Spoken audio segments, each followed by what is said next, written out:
আসসালামু আলাইকুম সুপ্রিয় ছাত্রছাত্রী এবং চিকিৎসক ভাই বোনেরা, আজকের ক্লাসে সবাইকে স্বাগতম। আজকে আমরা ইম্পর্টেন্ট একটি টপিক নিয়ে আলোচনা করব, সেটি হচ্ছে বেসিক এক্স-রে।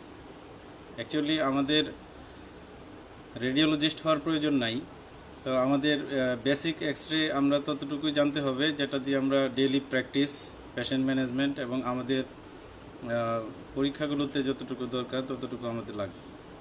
তো এই বেসিক এক্স-রে আসলে বেসিক যদি ভালোভাবে জানা যায় তাহলে ক্লিনিক্যাল বিষয়গুলো এমনিতেই পারা যাবে। তো বেসিক পয়েন্টগুলো আমি আলোকপাত করার চেষ্টা করব। তো একটি ক্লাসে হয়তো হবে না, আর ক্লাসগুলো একটু লম্বাই হবে। সবাই যদি একটু ধৈর্য ধরে পার্টিসিপেট করতে পারেন তাহলে সবারই উপকার হবে। এটা স্লাইডগুলোকে এমনভাবে সাজানো হয়েছে যে যেন প্রথম থেকে শেষ পর্যন্ত প্রতিটি স্লাইডেরই যে ভ্যালু, সেই ভ্যালুটা যেন সমান থাকে সেভাবে সাজানো হয়েছে। মানে কোনো স্লাইডেই যে একটু কম মূল্যবান সেরকম না। তো সবাইকে ধৈর্য ধরে পার্টিসিপেট করার জন্য অনুরোধ করছি। কারো কোনো কোয়েশ্চেন থাকলে কমেন্ট বক্সে অবশ্যই কমেন্ট করবেন। তবে প্রথম হাফ অ্যান আওয়ার কমেন্ট না করার জন্য অনুরোধ করা হচ্ছে, কারণ আমি যদি একটু এগিয়ে নিয়ে যেতে পারি তো পরে সবার কোয়েশ্চেনগুলো আনসার দিতে পারবো সহজেই। তো আমরা খেয়াল করব যে বেসিক এক্স-রে ভিতরে আমাদের প্র্যাকটিক্যালি সবচেয়ে বেশি কাজে লাগে চেস্ট এক্স-রে এবং আমাদের স্পাইনের এক্স-রে, তারপরে আমাদের স্কালের এক্স-রে। তো আর কিছু কিছু ক্ষেত্রে হ্যান্ডের এক্স-রে, ফুটের এক্স-রে এগুলো লাগে। তো আন্ডার গ্রাজুয়েট এবং পোস্ট গ্রাজুয়েট পরীক্ষা সব কিছুর জন্যই চেস্ট এক্স-রে, এবং চেস্ট এক্স-রে ভিতরে specially posterior anterior view, PA view, সব ভিউ আসলে লাগে না। স্কালের এক্স-রেটা কাজে লাগে। আর স্পাইনের এক্স-রেতে খুবই ভেরি ইম্পর্টেন্ট কিছু ডিজিজ আছে, এগুলো ডায়াগনোসিসের জন্য স্পাইনের এক্স-রে লাগে। তো আজকে শুধুমাত্র আমরা চেস্ট এক্স-রে এবং চেস্ট এক্স-রে ভিতরে শুধুমাত্র পোস্টেরিয়র অ্যান্টেরিয়র ভিউ এতটুকু আমরা ডিসকাস করার চেষ্টা করব। এতটুকুর বেসিক শুধু, এটা ডিসকাস করতে অনেক টাইম লাগবে। সবাইকে ধৈর্য সহকারে শোনার জন্য আমন্ত্রণ জানাচ্ছি। তো আমি স্টার্ট করছি। আজকে টপিক নর্মাল চেস্ট এক্স-রে। তো আমি একটু ভিউটা ঠিক করে নিই। Normal chest X-ray. তো কারো শব্দ শুনতে সমস্যা হলে জানাবেন, দেখতে অসুবিধা হলে জানাবেন। তো নর্মাল চেস্ট এক্স-রে ভিতরে আমরা নর্মাল এক্স-রে এর ভিতরে আমরা আমাদের ডেইলি প্র্যাকটিসের জন্য আমাদের সবচেয়ে বেশি কাজে লাগবে chest X-ray, PA view, and basic X-ray of skull and basic X-ray of spine, and কিছু কিছু ক্ষেত্রে X-ray of hands and foot. মেডিসিনে এক্স-রে অফ হ্যান্ডস অ্যান্ড ফুটের খুব বেশি ইম্পর্টেন্স নাই, তবে স্কালের এক্স-রে অনেক বেশি ইম্পর্টেন্ট দু একটা ডিজিজের জন্য। স্পাইনের X-ray very very very important, স্পাইনের এক্স-রে, এবং পোস্ট গ্রাজুয়েট পরীক্ষার জন্য স্পাইনের এক্স-রে খুবই ইম্পর্টেন্ট। আর চেস্ট এক্স-রে, পিএ ভিউ আমরা সবাই মোটামুটি ওরিয়েন্টেড, কিন্তু ওরিয়েন্টেড হলেও এখানে এমন কিছু টার্ম আছে, চেস্ট এক্স-রে, পিএ ভিউ, এগুলোকে কীভাবে ডিসক্রাইব করতে হয়, কীভাবে প্রবেবল ডায়াগনোসিস, ডিফারেন্সিয়াল ডায়াগনোসিস চিন্তা করতে হয়, এই জিনিসগুলো ল্যাঙ্গুয়েজ যেন আমাদের সবার এক থাকে। সারা দেশের সব স্যারদের ল্যাঙ্গুয়েজের সাথে আমাদের ল্যাঙ্গুয়েজগুলো যেন মিলে যায়। এই জন্য যখন আমরা ডিসক্রাইব করব একটা চেস্ট এক্স-রেকে, তখন যেন কেউ নতুন মনে না করে, যেমন আমার কথা থেকে যেন নতুন কিছু মনে না হয় যে এই ছেলেটা নতুন কি বলছে এরকম। এই জন্য আমরা ওই ল্যাঙ্গুয়েজগুলোকে কীভাবে ঠিক করতে পারি সেটা নিয়ে আমি আলোচনা করব আজকে। তো আমরা স্টার্ট করি। তো basic chest X-ray, PA view মানে এগুলো ভিউ নিয়ে আমি আর বেশি কথা বলবো না। পিএ ভিউ মানে আমার এক্স-রের প্রজেকশনটা পিছন দিক থেকে আসবে, আর আমরা এক্স-রেটাকে টেক করব, ফটোগ্রাফটা টেক করব সামনে থেকে, এটাকে বলা হয় PA view, posterior anterior view. তো এটাতে আমরা কি কি জিনিস আমরা দেখব, এটা যে জিনিসগুলোর দিকে তাকাতে হবে, আমি যদি সেটা জানি তাহলে আমাদের ভুল হওয়ার সম্ভাবনা কমে যাবে ডায়াগনোসিসে। আর আমি সবসময় একটা কথা বলি, যে কোনো ইনভেস্টিগেশন আমরা দুইভাবে করি। একটা হচ্ছে টার্গেটেড ইনভেস্টিগেশন। আমি পেশেন্টকে যদি ক্লিনিক্যালি ডিল করি তাহলে শুরুতেই একটা সিদ্ধান্ত নিই যে পেশেন্টের এরকম একটা ডিজিজ আছে, তো আমি এই জন্য ইনভেস্টিগেশনটা করালাম, আমি এই ধরনের ফাইন্ডিং আশা করছি। তখন এমনিতেই দৃষ্টি চলে যায় ডায়াগনোসিসের দিকে। যেমন আমি অ্যাজ ফর এক্সাম্পল এক্স-রে কথাই বলি, কাউকে আমি ক্লিনিক্যালি সাসপেক্ট করছি যে প্লুরাল ইফিউশন হয়তো আছে, অথবা সাসপেক্ট করছি হয়তো বা তার একটা কনসলিডেশন থাকতে পারে। তো আমার টার্গেটটাই থাকবে যে তার এক্সরেটার ওই সব দিকে আমি আগে তাকাই, যে আমি যা সন্দেহ করেছিলাম সেই জিনিসগুলো আছে কিনা।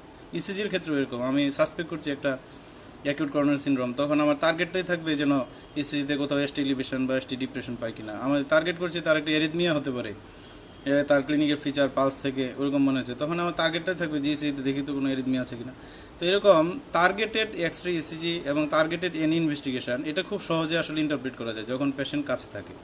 কিন্তু যখন টার্গেটেড না থাকে, হঠাৎ করে একটা এক্সরে চোখের সামনে দেওয়া হলো, তো এই এক্সরে হঠাৎ করে একটা এক্সরে দেওয়া হলো, তো সেই এক্সরেকে আমরা ইন্টারপ্রিট করতে গেলে একটু হিমশিম খেয়ে যায়। আসলে আমরা কেউ রেডিওলজিস্ট না, তো আমি রেডিওলজিস্ট হওয়ার কথাও ভাবছি না। আমরা শুধু ভাবতেছি যে কিভাবে শুধু ক্লিনিক্যালি আমরা একটা পারফেক্ট একটা ডায়াগনোসিস করতে পারি, অথবা কেউ একজন রিপোর্ট করেছে এক্সরেটা, সেই রিপোর্টটা কি পারফেক্ট হয়েছে কিনা সেটাকে যেন আমরা নিজের যুক্তিতে মূল্যায়ন করতে পারি। তো এই নিজের যুক্তিতে মূল্যায়ন করতে গেলে চেস্ট এক্সরেতে আপনাকে কিছু কিছু জিনিসের দিকে তাকাতে হবে। যেমন এক্সরেতে আমি একটু শো করি স্লাইডগুলোতে। তপু বলেছিল কেটে যাচ্ছে, আমার মনে হয় না যে কেটে যাচ্ছে। আচ্ছা, তো আমরা এক্সরেতে এই প্রথমে আমরা দেখে নিব অনেকগুলো বিষয় আছে, একদম বেসিক কিছু কথাবার্তা এগুলো আর বলবো না, একদম থার্ড ইয়ার লেভেলের তেমন কথা বলবো না, বেসিক কথাই বলবো, কিন্তু একটু আপার বেসিক। যেমন আমরা পজিশন অফ মিডিয়াস্টিনাম দেখব প্রথমেই, ট্রাকের পজিশন অ্যান্ড এক্সরে প্যাথোলজি যাই থাকুক, আমার চোখের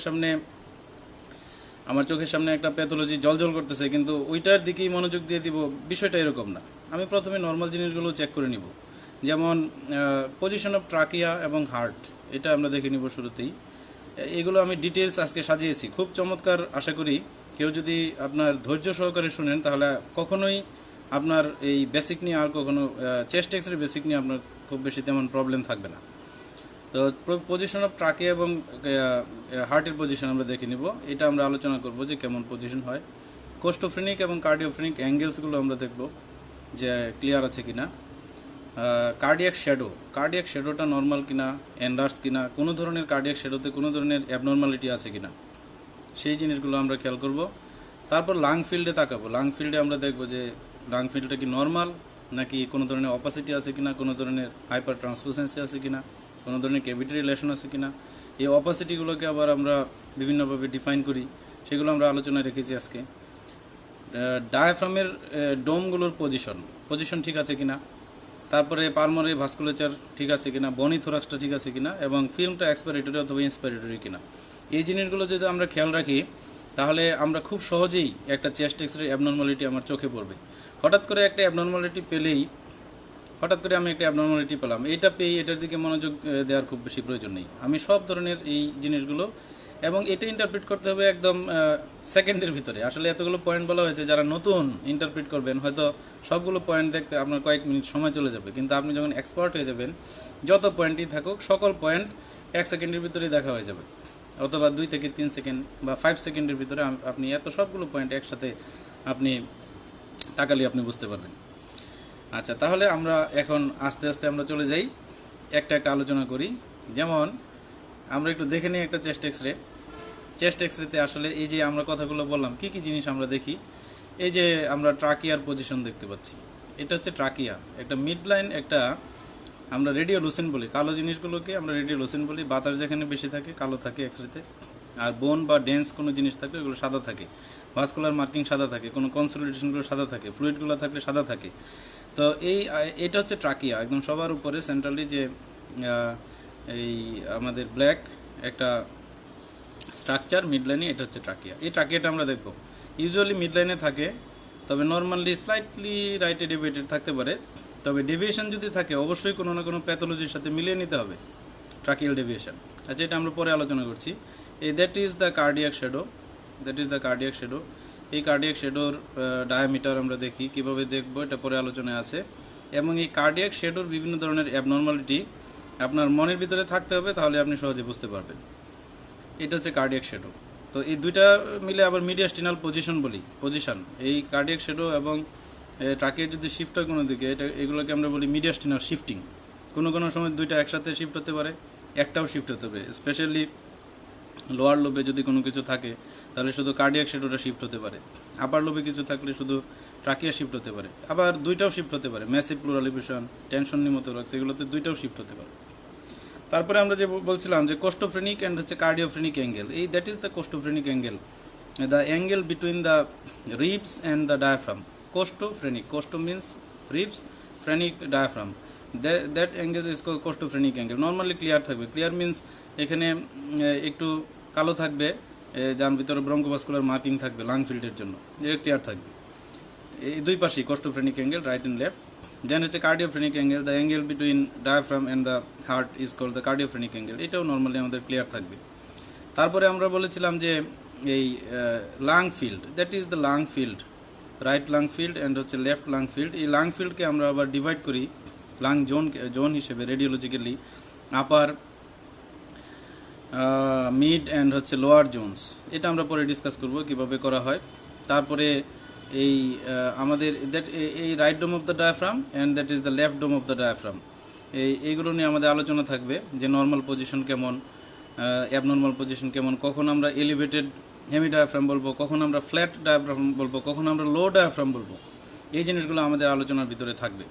তাহলে এই তারপরে এই কার্ডিয়াক শ্যাডোর ভিতরে আবার কিছু কিছু পয়েন্ট আছে, যেমন এটা হচ্ছে একটা হচ্ছে হার্টের রাইট বর্ডার, এটা হচ্ছে হার্টের লেফট বর্ডারের একদম উপরের দিকে এই যে একটা অংশ, এটা হচ্ছে এওরটিক নাকেল। এওরটাটা লেফট ভেন্ট্রিকল থেকে অরিজিন হয়ে এরকম বেঁকে আর্চ অফ দ্য এওরটা হয়ে যখন পিছন দিক দিয়ে নেমে যায় তখন একটা আর্চ তৈরি হয়, এটাকে বলা হয় এওরটিক নাকেল। এই এওরটিক নাকেলের ঠিক নিচেই থাকে আমাদের পালমোনারি কোনাস। তো এই জিনিসগুলো আমাদের মাথায় রাখতে হবে, যে কার্ডিয়াক শ্যাডো, এওরটিক নাকেল ঠিক আছে কিনা, পালমোনারি কোনাস ঠিক আছে কিনা, কার্ডিয়াক শ্যাডো এনলার্জ কিনা, স্পেসিফিক কোনো ধরনের অ্যাবনর্মালিটি আছে না, এই জিনিসগুলো আমরা খেয়াল করব। এখন আমরা আসি, একটা হচ্ছে ওই চেস্ট এক্সরে থেকে আমরা ইজিলি বুঝতে পারবো যে এক্সরেটা কি মেল এক্সরে নাকি এটা ফিমেল এক্সরে। তো ফিমেল এক্সরেতে ব্রেস্টের শ্যাডো থাকবে, তো এটা দিয়ে শুধু জানা গেল যে এটা একটা ফিমেল এক্সরে। তো ইম্পর্টেন্স হচ্ছে যদি কোনো কারণে ব্রেস্টের শ্যাডো একটা থাকে আরেকটা না থাকে, তো সেই ক্ষেত্রে মাস্টেকটমির একটা ইম্পর্টেন্স আছে, এবং মাস্টেকটমির সাথে অনেক সময় এই লাং ফিল্ডে আবার মেটাস্টেটিক নোডিউল থাকে, পোস্ট গ্রাজুয়েশন পরীক্ষায় থাকে অনেক সময়, যে একটা ব্রেস্ট অ্যাবসেন্ট আবার লাং ফিল্ডে নোডিউলার অপাসিটি, তখন আমরা ধরে নিই যে এটাতে হয়তো বা ব্রেস্টের কোনো কার্সিনোমা ছিল যার জন্য মাস্টেকটমি করা হয়েছে এবং সেখান থেকে মেটাস্টেটিক নোডিউল আছে লাংয়ে। তো মেল এবং ফিমেল আমরা সহজেই বুঝে নেব। আর এক্সরের মার্কিং আমরা খেয়াল করব, আমাদের দেশে যে এক্সরেগুলো করা হয় সাধারণত রাইটে মার্কিং থাকে, লেফটে মার্কিং সাধারণত থাকে না।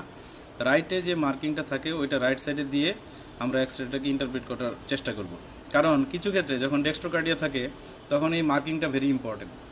এই মার্কিংটা যদি কারেক্ট থাকে তাহলে আমরা ডেক্সট্রোকার্ডিয়া ইজিলি ডায়াগনোসিস করে নিতে পারবো। আচ্ছা, তাহলে মেল এক্সরে অ্যান্ড হচ্ছে ফিমেল এক্সরে আমরা দেখলাম, male X-ray and that is the female X-ray. Female এক্সরেতে breast shadow, right breast shadow and the left breast shadow. খুব খেয়াল রাখতে হবে, ব্রেস্ট শ্যাডোর জন্য অনেক সময় এই কোস্টোফ্রেনিক অ্যাঙ্গেলের কাছাকাছি মাইল্ড অপাসিটি থাকতে পারে, এটা ফিমেলের ক্ষেত্রে ভেরি ইম্পর্টেন্ট। এটাকে যদি আপনি কনসলিডেশন ভাবেন বা প্লুরাল ইফিউশন ভাবেন তাহলে কিন্তু হবে না। মাইল্ড অপাসিটি এটা হচ্ছে একদম বোঝাই যাবে যে জিনিসটা নর্মাল, শুধুমাত্র ব্রেস্টের জন্য এটা এই শ্যাডোটা তৈরি হয়েছে, এই জন্য এই জিনিসটা খুবই ইম্পর্টেন্ট ফিমেল এক্সরেতে, ব্রেস্ট শ্যাডো। আচ্ছা, নেক্সট হচ্ছে পজিশন অফ দ্য মিডিয়াস্টিনাম। এখন আমরা একদম মেইন ইম্পর্টেন্ট আলোচনা ঢুকে যাব, সেটা হচ্ছে পজিশন অফ দ্য মিডিয়াস্টিনাম। আমরা বলেছিলাম যে ট্রাকিয়ার পজিশন অ্যান্ড হচ্ছে এই কার্ডিয়াক পজিশন।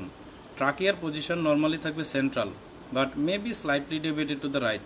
এই স্লাইট ডেভিয়েশন এটা ক্লিনিক্যালি যদি আমরা ইন্টারপ্রিট করতে যাই, ট্রাকিয়ার ডেভিয়েশন যদি মনে হচ্ছে একদিকে একটু স্লাইটলি ডেভিয়েটেড আপনার কাছে মনে হচ্ছে, তো ডেভিয়েটেড যদি হতে হয় তাহলে আপনাকে প্যাথোলজিও থাকতে হবে সাথে।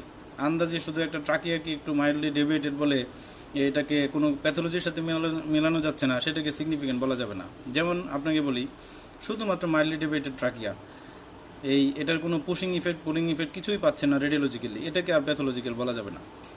এই জন্য যখন ট্রাকিয়াটা ডেভিয়েটেড থাকবে, আপনারা অলরেডি থার্ড ইয়ার থেকে এসব কথা বা ফোর্থ ইয়ার থেকে এসব কথাবার্তা শুনে থাকেন যে what are the causes of deviation of the trachea, clinical ক্লাসেও পড়ানো হয়।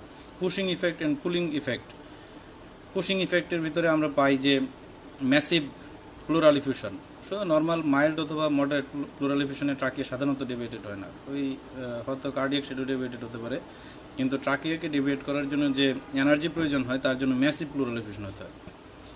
আবার হচ্ছে টেনশন নিউমোথোরাক্স, ওয়ানলি নিউমোথোরাক্সেও হয় না, টেনশন নিউমোথোরাক্স হলে এই পুশিং ইফেক্টগুলো হয়। তাহলে টেনশন নিউমোথোরাক্স এন্ড হচ্ছে ম্যাসিভ প্লুরাল এফিউশন, এই দুইটা কন্ডিশনে ট্রাকিয়াটা অপোজিট সাইডে ডেভিয়েটেড হয়, এটাকে বলি আমরা পুশিং ইফেক্ট। আর পুলিং ইফেক্ট হচ্ছে যে ট্রাকিয়াকে টেনে নিজের দিকে নিয়ে আসা। তো সেটা হচ্ছে যে আমাদের যদি কোনো কারণে ফাইব্রোসিস হয় অথবা কোনো কারণে যদি কলাপস হয় লাং, তাহলে সেই ফাইব্রোটিক সাইডে এবং অথবা কলাপস সাইডে এই ট্রাকিয়াটা ডেভিয়েটেড হয়ে চলে আসে। যেমন রাইট সাইডে যদি ফাইব্রোসিস হয় রাইট সাইডে ডেভিয়েটেড হয়, লেফট সাইডে যদি ফাইব্রোসিস হয় লেফট সাইডে ডেভিয়েটেড হয়। তো এইভাবে, তো এই জন্য আপনার যখন একটি ট্রাকিয়াকে একটু আপনার ডেভিয়েটেড মনে হচ্ছে, তাহলে ওই ধরনের প্যাথোলজি আপনার থাকতে হবে, হয় অপোজিট সাইডে প্লুরাল এফিউশন নিউমোথোরাক্স এগুলো কিছু থাকতে হবে, না হয় সেম সাইডে ফাইব্রোসিস অথবা কলাপসের মতো আপনার ফিচার থাকতে হবে। শুধু একটা ট্রাকিয়া ডেভিয়েটেড হয়ে থাকবে এটা আনলাইকলি। তো এই জিনিসটা আমাদের মাথায় থাকতে হবে। আর পজিশন অফ দ্য হার্টের ক্ষেত্রে ইম্পর্টেন্ট কথা হচ্ছে আমাদের যে কার্ডিয়াক শ্যাডোটা থাকে এটার একটা তো টোটাল ডায়ামিটার, এটা ডায়ামিটারটা সাধারণত এই ম্যাক্সিমাম ডায়ামিটার অফ দ্য চেস্টের হাফের চেয়ে কম থাকে, মানে less than half of the maximum diameter of the chest. Maximum diameter of the chest আমরা কীভাবে দেখি সেটা আমরা পরে দেখাচ্ছি, কার্ডিয়াক ডায়ামিটার কীভাবে দেখি সেটাও আমরা পরে দেখাচ্ছি। কিন্তু পজিশন অফ দ্য হার্ট এটা আমরা হয়তো অনেকেই আমাদের জানা নাই, সেটা হচ্ছে যে একটা কার্ডিয়াক শ্যাডোর এই যে right border and left border এইভাবে যদি আমরা চিন্তা করি, তাহলে মিড লাইন থেকে কার্ডিয়াক শ্যাডোটার 1/3 ইউজুয়ালি রাইট সাইডে থাকে, 2/3 ইউজুয়ালি লেফট সাইডে থাকে। আবার একটু দেখেন,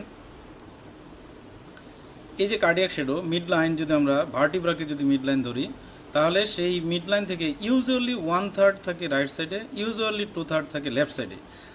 এর যদি ব্যতিক্রম হয় তাহলে আমরা বলবো যে cardiac shadow is shifted either right or left.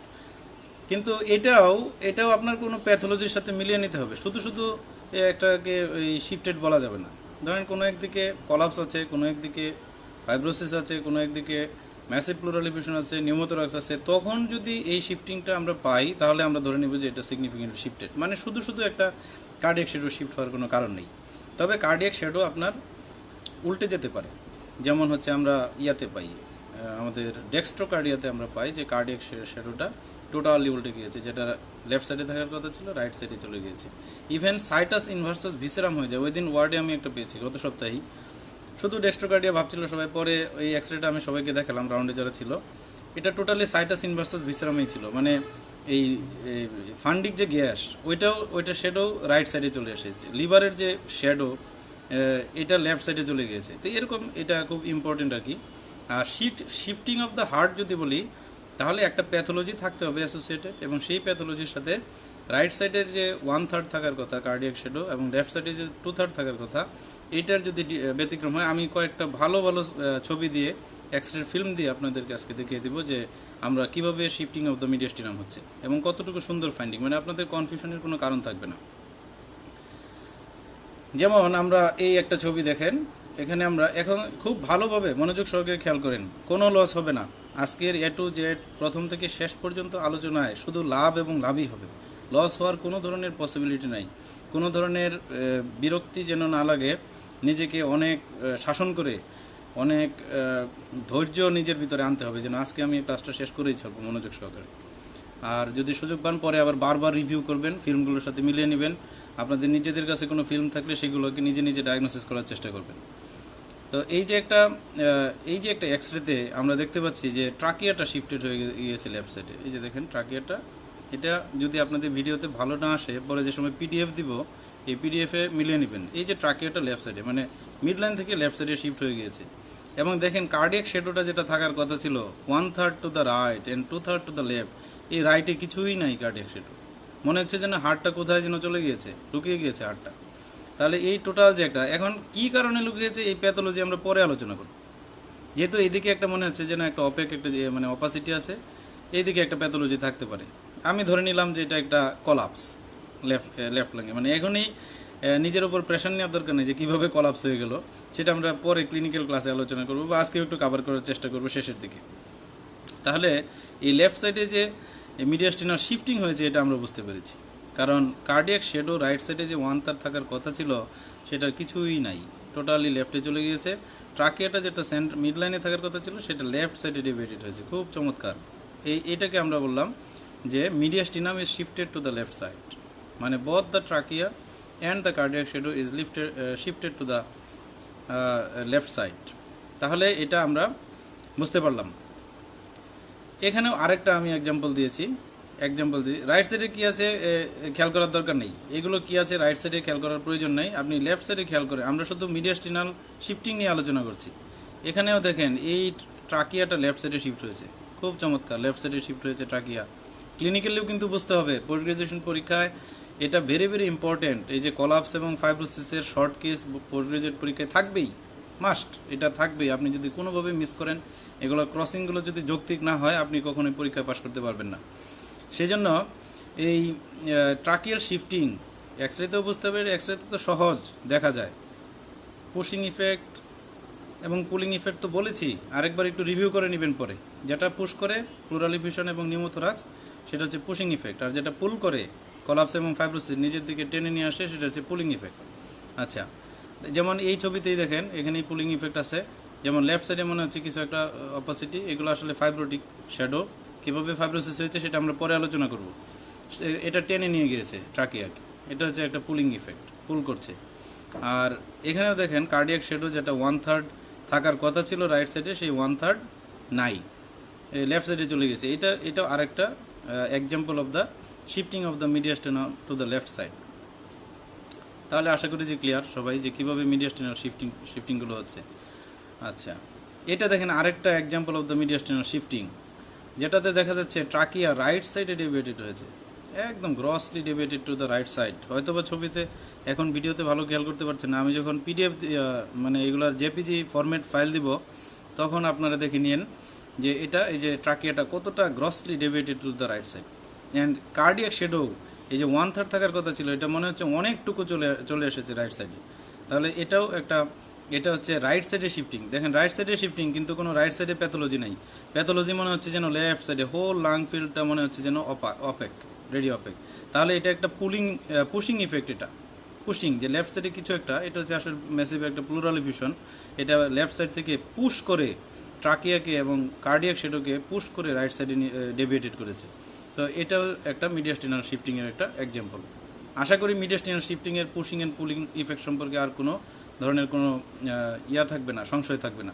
যারা একটু এক্সপার্ট তাদের কাছে এটা অনেক ইজি একটা বিষয়, আর যারা একদম নতুন তারা এই জিনিসটা একটু খেয়াল করবেন যে পুশিং মানে প্লুরাল এফিউশন অথবা নিউমোথোরাক্স থাকলে পুশ করে, আর ফাইব্রোসিস অথবা কলাপস থাকলে পুল করে নিজের দিকে। এই অপোসিটিটাই যদি ট্রাকিয়া নিজের দিকে সেম সাইডে থাকতো তাহলে আমরা এটাকে বলতাম পুলিং ইফেক্ট, তখন এটা কলাপস হয়ে যেত। আর এখন যেহেতু এটা অপোজিট সাইডে শিফটেড, এখন এটা হয়ে গিয়েছে প্লুরাল এফিউশন। আচ্ছা, এটাও আরেকটা ট্রাকিয়াল শিফটিংয়ের আরেকটা কারণ দেখেন, মিডিয়াস্টিনাল শিফটিং। এই যে ট্রাকিয়াটা slightly deviated to the right side, এবং কার্ডিয়াক শ্যাডো লেফট সাইডে 2/3 থাকার কথা ছিল, লেফট সাইডে 2/3 নাই, মিড লাইন থেকে রাইট সাইডেই বেশি। তো এটাও একটা পুশিং ইফেক্ট, কারণ pathology in the left side, right সাইডে কোনো ধরনের কোনো প্যাথোলজি নাই। লেফট সাইডটা দেখেন হাইপার ট্রান্সলুসেন্ট হয়ে আছে, এটা একটা আসলে টেনশন নিউমোথোরাক্স, এটা আমরা পরে আলোচনা করব। তাহলে এটাও একটা pushing effect of the mediastinum, shifting of the mediastinum to the right side. আর pathology in the left side, প্যাথোলজিটা হচ্ছে টেনশন নিউমোথোরাক্স, যে পুশ করছে ট্রাকিয়াকে। এগুলো কিন্তু শর্ট কেস যদি থাকে, এগুলো যদি মিস করে কেউ, তাহলে আর পাশ করার কোনো উপায় নেই পোস্ট গ্রাজুয়েশনে। আর আন্ডার গ্রাজুয়েশনে এইসব ফাইন্ডিংয়ের খুব বেশি গুরুত্ব নেই, ফাইন্ডিং পেলেও যা না পেলেও তা, পরে স্যাররা পাশ করানোর চেষ্টা করে, এই কোনো রকম ক্রসিং একটা দুটো কোয়েশ্চেন পারলেই পাশ করে দেয়। কিন্তু পোস্ট গ্রাজুয়েশনে একটু বিন্দু পরিমাণ ছাড় দিবে না স্যাররা। আচ্ছা, তাহলে আমরা মিডিয়াস্টিনাল শিফটিং বুঝলাম। এখন আমরা চলে আসছি কোস্টোফ্রেনিক অ্যান্ড কার্ডিওফ্রেনিক অ্যাঙ্গেলে।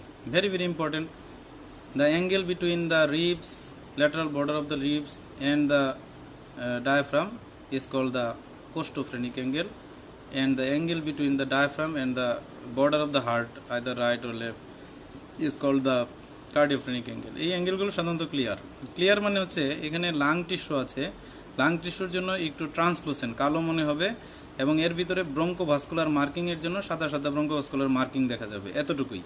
কিন্তু কোনো কারণে যদি ইফিউশন হয়, ফ্লুইড জমে, রেডিওলজিক্যালি আমরা এই ফ্লুইডকেও ইফিউশন বলবো, আমরা হিমোথোরাক্সকেও ইফিউশন বলবো, পায়োথোরাক্সকেও ইফিউশন বলবো।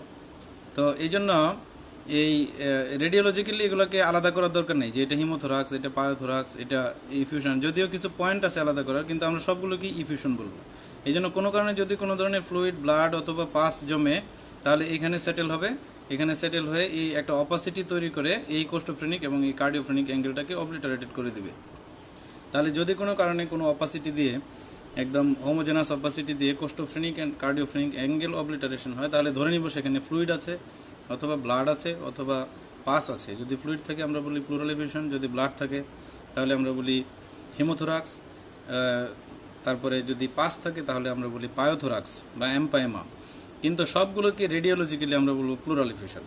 যদিও রেডিওলজিক্যালি ভাগ করার কিছু পয়েন্ট আছে, আমি পরে আলোচনা করে দেব, কিন্তু আমরা প্লুরাল ইফিউশন বলবো রেডিওলজিক্যালি। ক্লিনিক্যালিও বলবো pleural effusion.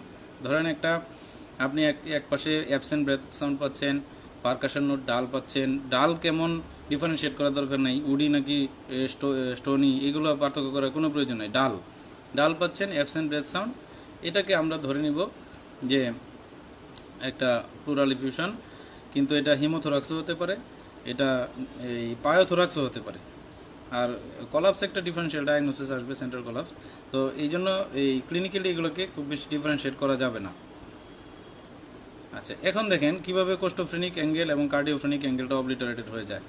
Look at the left side of this X-ray in which the costophrenic angle of the left side, এখানে থাকার কথা ছিল নিচের দিকে, ক্লিয়ার থাকার কথা ছিল, ক্লিয়ার নাই। এখানে একটা অপাসিটি এসে, সাদা একটা জিনিস এসে যেন ঢেকে দিয়েছে। তো কোস্টোফ্রেনিক অ্যাঙ্গেল অবলিটারেটেড। কার্ডিওফ্রেনিক অ্যাঙ্গেল, হার্টের সাথে যে কার্ডিয়াক লেফট বর্ডারের সাথে যে লেফট ডোম অফ দ্য ডায়াফ্রামের একটা অ্যাঙ্গেল থাকার কথা ছিল, সেই অ্যাঙ্গেলটাও অবলিটারেটেড। কিছু একটা যেন এসে ঢেকে দিয়েছে এবং এই ঢেকে দেওয়াটাই হচ্ছে প্লুরাল ইফিউশন। প্লুরাল ইফিউশন কীভাবে বোঝা যায় পরে আমরা আলোচনা করব। কারণ এই যে অপাসিটিটা যদি অন্য কোনো কারণে হতো, ধরেন আপনার একটা কনসোলিডেশন হতো, তাহলে অ্যাঙ্গেলগুলোকে সে অবলিটারেটেড করতে পারতো না। কারণ কনসোলিডেশনটা তো একটা নির্দিষ্ট জায়গা থাকে, আর ফ্লুইড থাকলে সেটা নিচে সেটেল ডাউন হয়ে এই নিচের অ্যাঙ্গেলগুলোকে অবলিটারেটেড করে দেয়।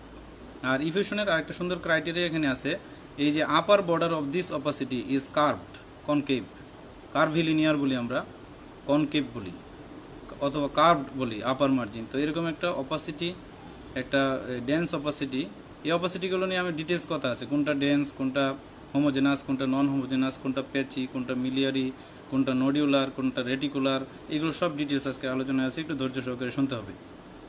তো এরকম এটাকে কার্ভড আপার মার্জিন বলি। তো এটা হচ্ছে ডিউ টু প্লুরাল ইফিউশন। তাহলে কোস্টোফ্রেনিক অ্যাঙ্গেল এবং কার্ডিওফ্রেনিক অ্যাঙ্গেল যদি অবলিটারেটেড থাকে, এটার ইম্পর্টেন্স হচ্ছে প্লুরাল ইফিউশন। একটা ডায়াগনোসিস মাথায় রাখলেই হবে। নেক্সট আমরা আসছি যে কার্ডিয়াক শ্যাডো।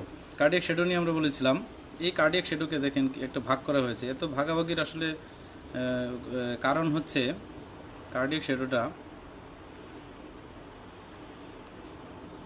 শ্যাডোটা ভাগ করার কারণ হচ্ছে যে আমাদের রাইটের যে হার্টের যে রাইট বর্ডার, এই রাইট বর্ডারটার ম্যাক্সিমাম যে বালজিং এটা একটু উপরের দিকে থাকে, আবার লেফট বর্ডারের ম্যাক্সিমাম বালজিংটা লেফট সাইডে এটা হচ্ছে একটু নিচের দিকে থাকে, মানে অ্যাপেক্সটা, যার জন্য টোটাল কার্ডিয়াক ডায়ামিটারকে আমরা একটা লাইনের মাধ্যমে করতে পারি না। এই জন্য মিড লাইন থেকে ম্যাক্সিমাম টু দ্য রাইট এবং মিড লাইন থেকে ম্যাক্সিমাম টু দ্য লেফট, এটার যোগফল কে আমরা বলি যে ডায়ামিটার অফ দ্য হার্ট। মানে diameter of the radiological diameter of the heart is equal to the maximum distance of the right border of the heart from the midline plus the maximum distance of the left border of the heart from the midline. এই দুটো যোগফলকে আমরা বলি cardiac diameter. ছবিটা দেখে নেবেন, খুবই easy একটা বিষয়।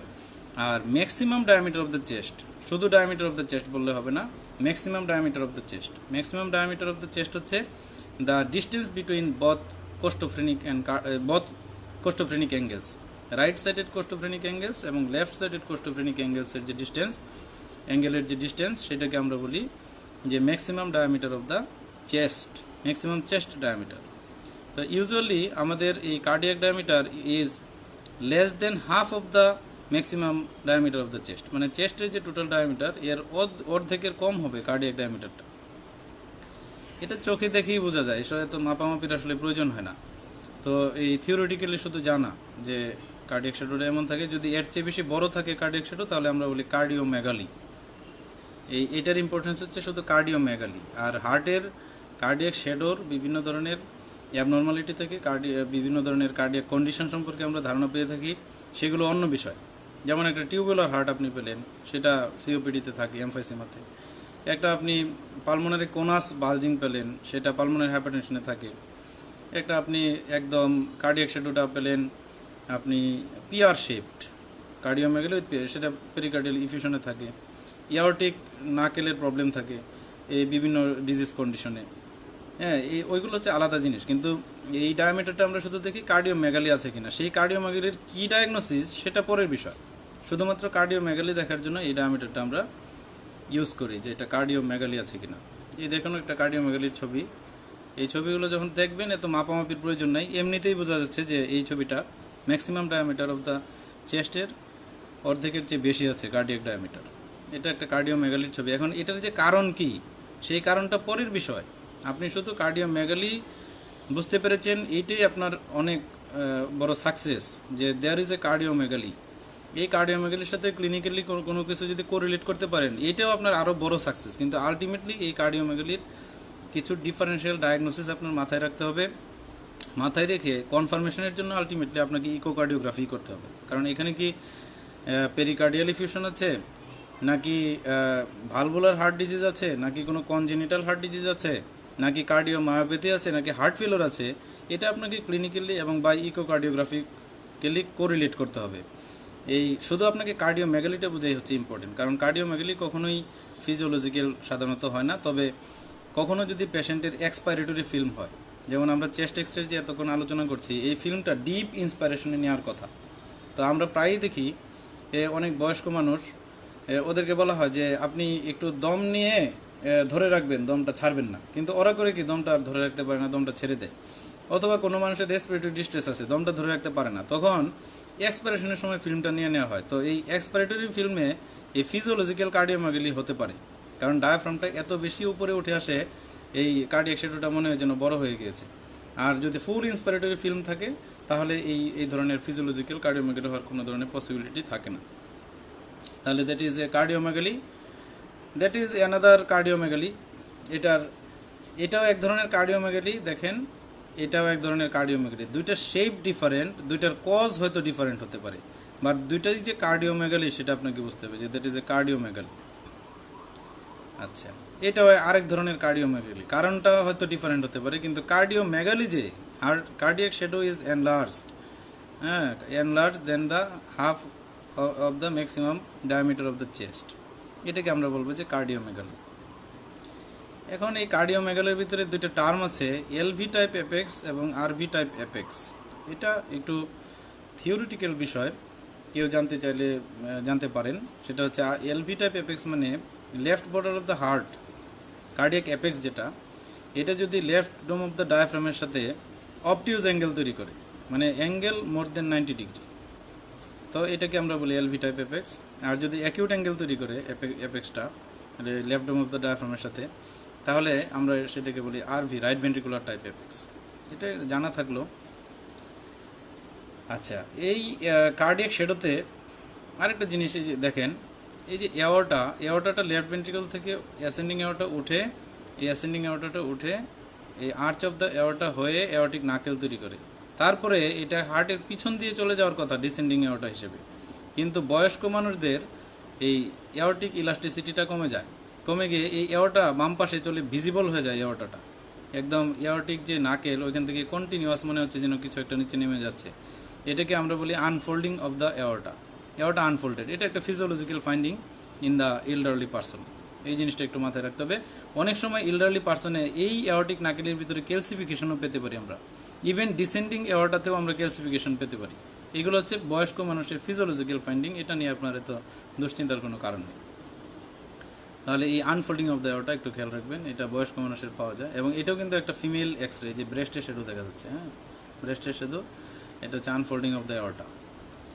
এখানে দেখেন পালমোনারি কোনাস, নর্মাল একটা এক্সরে পালমোনারি কোনাস কেমন ছিল দেখেন, সবগুলো জায়গায় একটা মানে কনকেভ একটা জিনিস, এই পালমোনারি কোনাস কনকেভ একটা জিনিস, কিন্তু এই পালমোনারি কোনাসটা দেখেন একদম ফুল, মনে হচ্ছে যেন লেফট সাইডে বাল্জ হয়ে আছে, এরকম pulmonary conus, fullness of the pulmonary কোনাস।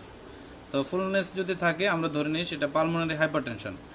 এখন কারণ যাই থাকুক, এটা প্রাইমারি সেকেন্ডারি যে কারণেই হোক, হ্যাঁ, কার্ডিয়াক কজ হতে পারে, রেসপিরেটরি কজ হতে পারে, তো এটাকে আমরা pulmonary hypertension due to any cause, যদি fullness of the pulmonary conus থাকে। আর আপনারা জানেন টেট্রোলজি অফ ফেলট বা পালমোনারি স্টেনোসিস যেগুলোতে থাকে সেটাতে জাস্ট উল্টা হয়, মানে ওইখানে পালমোনারি কোনাস ভিজিবলই থাকে না, হ্যাঁ, অ্যাবসেন্স, পালমোনারি কোনাস অ্যাবসেন্ট থাকে। তো আর এটাতে পালমোনারি হাইপারটেনশনে উল্টা থাকে, ফুলনেস অফ দ্য পালমোনারি কোনাস। এটা একটু খেয়াল রাখতে হবে যে পালমোনারি কোনাসটা কেমন। আচ্ছা, এখন আমরা আসি যে এই লাং ফিল্ডস, এই কার্ডিয়াক শেডোর পরেই, কার্ডিয়াক শেডো আমি একটু থিওরিটিক্যালি বলে নিই, তারপরে আমরা এটা শো করব। কার্ডিয়াক শেডোর পরে আমরা দেখব লাং ফিল্ডস, দুই পাশে দুটো lung fields, right lung field and হচ্ছে লেফট লাং ফিল্ড। এই লাং ফিল্ডকে আমরা তিনটা জোনে ডিভাইড করি দুই পাশেই, কারণ একটা অপাসিটি ডিসক্রাইব করার জন্য আমাকে জোন অনুযায়ী বলতে হবে, একটা ক্যাভিটারি লেশন ডিসক্রাইব করার জন্য জোন অনুযায়ী বলতে হবে যে this type of lesion situated in the upper zone of the right lung field, or mid zone of the right lung field, or lower zone of the left lung field, or part of the upper zone and mid zone, অথবা whole lung field, এইভাবে যে আমরা describe করব, অথবা শুধু lower lung field, অথবা lower and part of the mid zone, এইভাবে যে আমরা ডিসক্রাইব করব, এর জন্য আমাদেরকে জানতে হবে যে how can we divide the radiological Jones of the lung field. এটা খুবই সহজ। রিবস যে আছে, anterior portion of the rib, anterior portion of the rib আমরা কীভাবে বুঝবো একটু পরে দেখাচ্ছি। যেটা ল্যাটারাল থেকে মিডিয়ালি আসে, মানে অস্পষ্ট দেখা যায়, যেটা যেহেতু পিএ ভিউ, এই জন্য আমাদের চেস্ট এক্সরে পিএ ভিউতে পিছনের অংশটা রিবের আমরা ক্লিয়ারলি দেখতে পাই। তো যে অংশটা অস্পষ্ট দেখতে পাই ল্যাটারাল থেকে মিডিয়ালি আসছে, সেটাকে বলি আমরা অ্যান্টেরিয়র পোর্শন, এবং ওইটা দিয়েই আমরা অনেক ইম্পর্টেন্স ওই অ্যান্টেরিয়র পোর্শনের। তো সেই অ্যান্টেরিয়র পোর্শন আমরা যদি দেখি যে second rib, first rib, second রিবের লোয়ার বর্ডার পর্যন্ত আমাদের যে লাং জোনটা থাকবে সেটাকে আমরা বলবো upper zone of the lung field, both সাইডে, রাইট সাইডেও একই, লেফট সাইডেও একই। আর সেকেন্ড রিবের লোয়ার বর্ডার থেকে ফোর্থ রিবের লোয়ার বর্ডার পর্যন্ত যতটুকু পাবো সেটাকে আমরা বলবো mid zone of the lung field, mid zone. আর ফোর্থ রিবের লোয়ার বর্ডার থেকে নিচে বাকি যতটুকু থাকে সেটাকে আমরা বলবো lower zone of the lung field. তাহলে আমরা বুঝতে পারলাম যে upper zone, mid zone and lower zone. কারণ অস্পিতে যে সময় আপনাদের থাকবে, আন্ডার গ্রাজুয়েট অস্পিতে তো আর কেউ খারাপ করে না, পোস্ট গ্রাজুয়েট অস্পিতে যখন বলবে what are the abnormalities of this chest X-ray, তখন সুন্দরভাবে এইসব ল্যাঙ্গুয়েজ যদি ম্যাচ না করে তাহলে একদম ফুল মার্কস কখনোই তোলা যাবে না। ল্যাঙ্গুয়েজগুলো একদম টু দ্য পয়েন্টে, স্যাররা যেমন চিন্তা করছে, স্যারদের চিন্তার সাথে আপনার ল্যাঙ্গুয়েজগুলো এক হয়ে যেতে হবে, তাহলে আপনি ফুল মার্ক পাবেন। এই জন্য রেডিওলজিক্যাল জোন আপনাকে বলতে হবে যে upper zone, mid zone and হচ্ছে লোয়ার জোন। তো আমরা দেখি এই জোনগুলো। Upper zone up to lower border of the second rib, mid zone from lower border of the second rib to lower border of the fourth rib, and lower zone from lower border of fourth rib downward. এটা কিন্তু এই যে এইভাবে জোনটাকে আমরা আমরা বলেছিলাম যে anterior portion, এই যে ল্যাটারাল থেকে মিডিয়ালি যে অংশগুলো আসছে সেটা হচ্ছে অ্যান্টেরিয়র পোর্শন, এটা ফার্স্ট রিব, এটা হচ্ছে সেকেন্ড রিব। আর এগুলো হচ্ছে পোস্টেরিয়র পোর্শন, পোস্টেরিয়র পোর্শনগুলোতে আমরা তেমন কিছু কাউন্ট করি না। অ্যান্টেরিয়র পোর্শনগুলোর আরও ইম্পর্টেন্স আছে, একটু পরে আমরা বলবো। তাহলে এই সেকেন্ড রিবের যে লোয়ার বর্ডার, এটাকে যদি ভার্টিক্যাল একটা লাইন টেনে আমরা, এর উপরের অংশটুকু হচ্ছে আপার জোন। আর সেকেন্ড থেকে যে থার্ড, ফোর্থের যে লোয়ার বর্ডার, এটা এই সেকেন্ড থেকে ফোর্থের লোয়ার বর্ডার পর্যন্ত হচ্ছে আমাদের মিড জোন, এবং তার নিচে হচ্ছে লোয়ার জোন। তো এগুলোকে কীভাবে ডিসক্রাইব করতে হয় সেটা আমরা পরে আলোচনা করব। Upper zone of lung, mid zone of lung এবং লোয়ার লাং জোন, এভাবে আমরা জোনকে আমরা ডিভাইড করব, রেডিওলজিক্যাল জোন। এখন লাং ফিল্ডে আমরা কী কী অ্যাবনর্মালিটি আশা করব? লাং ফিল্ডের অ্যাবনর্মালিটি হবে রেডিও অপাসিটি আছে কিনা। অপাসিটি, অনেক ধরনের অপাসিটি, সেটা আমরা খুব চমৎকার আলোচনা আছে আমাদের, সেটা আমরা আলোচনা করব। অনেক ধরনের অপাসিটি, এগুলোকে ডিফাইন করতে হবে, এবং এগুলো স্পেসিফিক, এখানে কনফিউশনের কোনো কারণ নেই। স্পেসিফিক টার্মস, এখানে আপনি বানিয়ে একটা টার্ম বলে দিলেই হবে না, এই নন স্পেসিফিক কোনো কথাবার্তা বলা যাবে না। এই জন্য রেডিও অপাসিটি একদম স্পেসিফিক টার্মে আপনাকে বলতে হবে। হাইপার ট্রান্সলুসেন্সি, স্পেসিফিক ল্যাঙ্গুয়েজে বলতে হবে যেটা কোন ধরনের হাইপার ট্রান্সলুসেন্সি। কেভিটি রিলেশনকে স্পেসিফিক্যালি ডিসক্রাইব করতে হবে যে এটা কি কোন ধরনের কেভিটি রিলেশন। তো এই ল্যাঙ্গুয়েজগুলো আমরা আশা করি আজকের পর থেকে কারো এর ভুল হবে না। যদি ভুল হয় তাহলে আপনার এইসব ল্যাঙ্গুয়েজ কোনো টিচারই অ্যাকসেপ্ট করবে না সারা দেশে। তো এগুলোতে অনেক শার্প হতে হবে নিজেদের। যেমন রেডিও অপাসিটিসের ভিতরে আমরা বলি হোমোজেনাস অপাসিটি। শো করি রেডিও অপাসিটিগুলোর ভিতরে আমরা বলি যেন হোমোজেনাস অপাসিটি মানে হচ্ছে যে অপাসিটি হোমোজেনাস, মানে কোনো ধরনের ভেরিয়েশন নাই অপাসিটিটার ভিতরে, একই রকম, সেটা এক্সটেন্ড যতটুকুই থাকুক, ছোট বড় যাই থাকুক, এই অপাসিটিটার কোনো ধরনের ভেরিয়েশন নাই, একরকম অপাসিটি, সেটাকে আমরা হোমোজেনাস অপাসিটি বলি। যেমন আমরা কনসোলিডেশনে পাই, নিউমোনিক কনসোলিডেশনে আমরা হোমোজেনাস অপাসিটি পাই। আবার হোমোজেনাসের ভিতরে ডেন্স হচ্ছে যার যে অপাসিটিটার মানে opacity near to the opacity of the rib, মানে রিব দেখা যায় কিন্তু অস্পষ্ট, এই ধরনের অপাসিটিগুলোকে ডেন্স হোমোজেনাস অপাসিটি বলে। যেমন আমরা পাই প্লুরাল ইফিউশনে। আবার এমন বেশি ডেন্স একদম রিবসকেও বোঝা যায় না, এরকম ডেন্স অপাসিটিও থাকতে পারে, যেমন আমরা হিমোথোরাক্স এবং পায়োথোরাক্সে পাই। তাহলে আমরা বুঝতে পারলাম যে what is homogenous and non, দুইটাই হোমোজেনাস, কিন্তু কিছু একটা হচ্ছে শুধু প্লেন হোমোজেনাস, আর যেগুলো হচ্ছে রিবসের কাছাকাছি অপাসিটি সেগুলোকে আমরা ডেন্স হোমোজেনাস অপাসিটি বলি। তো এটা হচ্ছে হোমোজেনাস। আবার নন হোমোজেনাস অপাসিটি মানে অপাসিটি আছে কিন্তু এই অপাসিটিটার সব জায়গায় একরকম না, একটু ভেরিয়েশন আছে, কোথাও একটু বেশি অপাসিটি, কোথাও একটু কম, এগুলোকে আমরা বলি যে non homogenous opacity. Most importantly patchy হচ্ছে একদম তুলার মতো থোকা, যেমন আমরা পালমোনারি টিউবারকুলোসিসে পাই, পালমোনারি ইডিমাতে পাই, লেফট ভেন্ট্রিকুলার ফেলিওরে পালমোনারি ইডিমাতে পাই, প্যাচি অপাসিটি, থোকা প্যাচি অপাসিটি। তারপরে নডিউলার অপাসিটি মানে নডিউলস, একদম সোজা কথায় নডিউল যদি থাকে, নডিউল ছোট বড় যাই হোক, এগুলোকে আমরা বলি নডিউলার অপাসিটি। যেমন আমরা মোস্ট কমনলি পাই লাঙে সেকেন্ডারি মেটাস্টেসিস, নডিউলার অপাসিটি। অন্য কোনো কারণেও পেতে পারে, আমরা থিওরিটিক্যাল কত কথাই বলি রিউমাটয়েড নডিউল, এই নডিউল সেই নডিউল, তো মোস্ট কমনলি লাঙে নডিউল, তারপরে আবার নিউরোফাইব্রোমাটোসিস, এইসব নডিউল থাকে, কিন্তু আসলে মোস্ট কমনলি সেকেন্ডারি মেটাস্টেসিসের নডিউলই আমরা ডেইলি প্র্যাকটিসে পাই বেশি। তবে পোস্ট গ্রাজুয়েশন পরীক্ষার জন্য ডিফারেন্সিয়াল ডায়াগনোসিসগুলো আমাদের মাথায় থাকতে হবে। তারপর হচ্ছে মিলিয়ারি মটলিং হচ্ছে মিলেট শেপ, মানে দানার মতো ছোট একদম হোল লাং ফিল্ডে ভরা এরকম শ্যাডোগুলোকে আমরা বলি miliary mottling. Reticular, very important, reticular identify করা মানে ফাইব্রোটিক ব্যান্ডের মতো। এখন এটা প্লেন ফাইব্রোসিস হতে পারে, ফোকাল ফাইব্রোসিস যেমন টিউবারকুলোসিসে হয় আপার জোনে, এই প্লেন ফাইব্রোসিস হতে পারে, অথবা এই যে ফাইব্রোসিং অ্যালভিওলাইটিস, একদম diffuse fibrosis, interstitial lung disease, এরকমও হতে পারে।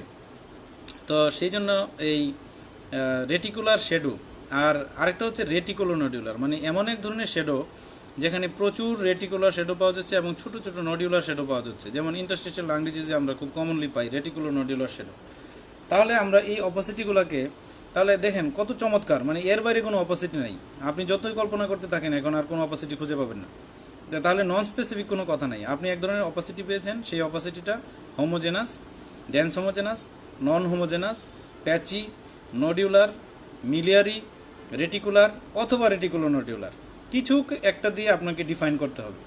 যদি ডিফাইন করতে পারেন তার ডিফারেন্সিয়াল ডায়াগনোসিস আপনি আগে থেকেই জানেন, খুব সহজেই আপনি ডায়াগনোসিসে পৌঁছে যেতে পারবেন। আর যদি ডিফাইন করতে না পারেন, যে মনে হচ্ছে কি যেন একটা আছে, অনেকেই করে আপনার অনলাইনে এক্স-রে রিপোর্ট করে, আসলে এই ট্রু রেডিওলজিস্ট না, কোনো রকম একটা রিপোর্ট করে দেয়, ওইখানে নন স্পেসিফিক কথাবার্তা লিখে রাখে। তো আপনারা যদি স্পেসিফিক জিনিসগুলো জানেন তাহলে রিপোর্টিংটাও সঠিক হয়েছে কিনা সেটাও আপনি মূল্যায়ন করতে পারবেন। মানে সবসময় যে অন্যের রিপোর্টকে, যেমন একজন লিখে দিল ইসিজিতে অ্যান্টেরিয়র ইসকিমিয়া, এটাকে যে সত্যি ভাবতে হবে এমন কোনো কথা নেই। আপনার যুক্তি দিয়ে যদি এটা অ্যান্টেরিয়র ইসকিমিয়া হয় তাহলে এটা অ্যান্টেরিয়র ইসকিমিয়া, আর আপনার যুক্তিতে যদি না মিলে তাহলে যেই লিখে থাকুক এটাকে আপনাকে ভাবতে হবে, অনেকবার রিভিউ করতে হবে এটাকে। এক্স-রেতেও এরকম, একজনে লিখে দিল নন স্পেসিফিক ইনফেকশন, এখন আপনি কোথাও কিছু খুঁজে পাচ্ছেন না। মানে আমি উপজেলায় যে সময় আমার পোস্টিং ছিল কনসালটেন্ট হিসেবে, আমি প্রথম যে সময় কনসালটেন্ট হিসেবে জয়েন করি নেত্রকোনার মদন উপজেলায়, তো ওইখানে একজন বয়স্ক মানুষ এসেছেন, উনি 2 মাস যাবত উনি এনটিটিভি ড্রাগ মানে ফার্স্ট লাইন পেয়েছেন, কিন্তু কোনো ইমপ্রুভমেন্ট নাই। তো দেখলাম কিসের ভিত্তিতে এনটিটিভি ড্রাগ পাচ্ছে, কেউ একজন ওনার এক্স-রে রিপোর্টে দিয়েছিল যে নন স্পেসিফিক ইনফেকশন, এরকম কিছু একটা। স্পেসিফিক ইনফেকশন একদম বলেই দিয়েছে যে রাইট সাইডে স্পেসিফিক ইনফেকশন, মানে টিউবারকুলোসিসকে ইন্ডিকেট করে রিপোর্ট দিয়েছে। পরে আমি একদম খুঁজে টুজে কোথাও কিছু পেলাম না যে আসলে তার স্পেসিফিক ইনফেকশন বলতে কিছু নাই, তার টিউবারকুলোসিসের কোনো ক্লিনিক্যাল ফিচার নেই, তার স্পুটাম নেগেটিভ, তার ইএসআর নর্মাল। তাহলে এই যে শুধুমাত্র এই যে আসিফ পরে বলছি, তো এই যে শুধুমাত্র একটা রিপোর্টের উপর ভিত্তি করে আপনি তাকে এনটিটিভি দিয়ে দিলেন, এবং এই লোকটা বারবার শুধু আসতেছিল, গরিব একজন মানুষ, বয়স্ক, হ্যাঁ অনেক বয়স্ক, 70-75 বছর বয়স, উনি শুধু বারবার আমাকে বলছিলেন যে চাচা আমার আর এই টিবির ওষুধটা আমি সহ্য করতে পারছি না, এটা কি বন্ধ করা যায় কিনা, বন্ধ করা যায় কিনা। তো একজন যেহেতু চালু করেছে, তো আমি সিদ্ধান্তও নিতে পারছিলাম না যে বন্ধ করে দিব। তো এই জন্য আপনাকে এটা খুবই কেয়ারফুল, মানে অন্যজন একটা রিপোর্ট করে দিলেই আপনাকে বিশ্বাস করতে হবে এমন কোনো কারণ নেই, আপনি নিজের যুক্তি দিয়ে বিশ্বাস করবেন। এই জিনিসগুলো খুবই সহজ, আমাদেরকে অনেক বেশি আগ্রহী হতে হবে বিষয়গুলোর সাথে। এক্সরে রিপোর্ট তো রেডিওলজিস্ট করবেনই, ওনাদের এক্সপিরিয়েন্স অনেক বেশি, কিন্তু আপনি নিজের যুক্তি দিয়ে আবার সেটাকে মিলিয়ে নেবেন। তাহলে দিজ আর দ্য অপাসিটিস। এখন আমরা এই অপাসিটিগুলো দেখব। অপাসিটিগুলো দেখার পরে আশা করি কারো কোনো কনফিউশন থাকবে না যে কোনটা হোমোজেনাস কোনটা নন হোমোজেনাস, এটা আমরা দেখব। This is a example of homogeneous opacity in the lower zone of the right lung field. খেয়াল করে দেখেন, লোয়ার জোনে আছে একটা চমৎকার হোমোজেনাস অপাসিটি, মানে এই অপাসিটিটার ডেন্সিটি একই রকম, থ্রু আউট দ্য অপাসিটি একই রকম ডেন্সিটি, এটা একটা হোমোজেনাস অপাসিটি। এবং এটা কিন্তু ইফিউশন না, খেয়াল করেন, কোস্টোফ্রেনিক এবং কার্ডিওফ্রেনিক অ্যাঙ্গেল কিন্তু অবলিটারেট হয় নাই, এটা শুধুই একটা অপাসিটি। এই জন্য এটাকে আমরা কনসোলিডেশন হিসেবে চিন্তা করব, নিউমোনিক কনসোলিডেশন। আর এখানে যদি অপাসিটিটা আরেকটু ডেন্স হয়ে কোস্টোফ্রেনিক কার্ডিওফ্রেনিক অ্যাঙ্গেলকে অবলিটারেট করে ফেলতো, তাহলে এটাকে আমরা রাইট সাইডের প্লুরাল ইফিউশন ভাবতাম। তাহলে এই কনসোলিডেশন এবং ইফিউশনের পার্থক্য আশা করি এরপরে আর ভুল হবে না আপনাদের। এটা একটা হোমোজেনাস অপাসিটি, এটাও একটা হোমোজেনাস অপাসিটি। দেখেন লেফট সাইডে হোমোজেনাস একটা অপাসিটি, হোমোজেনাসলি ডিস্ট্রিবিউটেড, কোনো ধরনের এই ডেন্সিটিতে কোনো চেঞ্জ নাই, একরকম। বাট এই অপাসিটিটাকে কনসোলিডেশন বলতে পারছি না, কারণ এখানে ট্রাকিয়াটা শিফট হয়েছে সেম সাইডে, এই কার্ডিয়াক শেডও সেম সাইডে শিফট হয়েছে। কাজে এই হোমোজেনাস অপাসিটিটা হচ্ছে due to collapse of the left lung field, collapse একদম হোল লাং ফিল্ডেই কলাপস, এটা লেফট লাংয়ের টোটাল ফিল্ডেই কলাপস এখানে, যার জন্য এই কার্ডিয়াক শেডো ইভেন ডায়াফ্রাম, ওই যে দেখেন লেফট ডোম অফ দ্য ডায়াফ্রামও এলিভেটেড, হ্যাঁ। তো ডায়াফ্রাম, কার্ডিয়াক শেডো, ট্রাকিয়ার শেডো সব কিছুকে টেনে নিয়ে নিজের দিকে নিয়ে এসেছে, এই জন্য এটা হচ্ছে একটা লেফট লাং। কিন্তু এই আমার টার্গেট কলাপস বোঝানো না, আমার টার্গেট হচ্ছে এটা একটা হোমোজেনাস অপাসিটি, এই জিনিসটা একটা হোমোজেনাস অপাসিটি। নেক্সট হচ্ছে এটাও একটা হোমোজেনাস অপাসিটি, দেখেন, কিন্তু এটা একটু ডেন্স আগেরগুলোর চেয়ে। দেখেন আগের আপনি কনসোলিডেশনের অপাসিটিটা দেখেন কেমন যেন একটু কালো কালো ছিল, হ্যাঁ, কিন্তু এটা দেখেন একদম চকচকে সাদা, একদম হোয়াইট। তো এটা হচ্ছে একটা ডেন্স হোমোজেনাস অপাসিটি লেফট সাইডে, এবং এখানে ট্রাকিয়াটা রাইটে শিফটেড, কার্ডিয়াক শেডোটা রাইটে শিফটেড, এটা হচ্ছে একটা ম্যাসিভ প্লুরাল ইফিউশনের অপাসিটি। দেখেন এখানে মিডিয়াস্টিনাম অপোজিট সাইডে শিফটেড দেখে আমি প্লুরাল ইফিউশন বলছি, পুশিং ইফেক্ট। আর এখানেও হোমোজেনাস অপাসিটি, কিন্তু মিডিয়াস্টিনাম নিজের দিকে শিফটেড, হ্যাঁ সেম সাইডে শিফটেড, এই জন্য এটাকে বলছি কলাপস। তাহলে একটু এত চমৎকার, মানে আশা করি আর ভুল হওয়ার কোনো ধরনের সম্ভাবনাই নেই। আচ্ছা, শুধু একটু বুদ্ধিটাকে সবসময় একটু সজাগ রাখতে হবে এবং চর্চা করতে হবে, নিজেদের ভিতরে ডিসকাশন করতে হবে। আচ্ছা, এখন আমরা আসেন এই যে প্যাচি অপাসিটি দেখেন, প্যাচি মানে থোকা থোকা, এই যে প্যাচি একদম, এটা কোনো এক জায়গায় যেমন টিউবারকুলোসিসে লোকালাইজড শুধু আপার জোনে প্যাচি অপাসিটি থাকতে পারে, একটা মিড জোনে প্যাচি অপাসিটি থাকতে পারে। ইউজুয়ালি টিউবারকুলোসিসে আপার জোনে প্যাচি অপাসিটি হয়, আবার এক্সটেন্সিভ টিবি বায়োলেটারালও হতে পারে, এরকম এই ছবিতে যেমন দেখা যাচ্ছে। আবার পালমোনারি ইডিমা হলেও প্যাচি অপাসিটি হতে পারে। তো এই অপাসিটিটা যে প্যাচি, এটা আপনাকে বুঝলেই হবে যে this is a patchy opacity. বাকিটুকু আপনি ক্লিনিক্যালি এবং বাই আদার ইনভেস্টিগেশনস আপনি এটাকে কনফার্ম করবেন যে এটা কোন ধরনের ডিজিজ। শুধু এক্সরে দিয়ে ফাইনাল ডিজিজ আপনার চিন্তা করার দরকার নেই। যেখানে ডিফারেন্সিয়াল ডায়াগনোসিস আছে সেখানে আপনি ক্লিনিক্যালি এবং by other help of the other investigations আপনি ডায়াগনোসিসে পৌঁছাবেন। তাহলে that is an example of patchy opacity.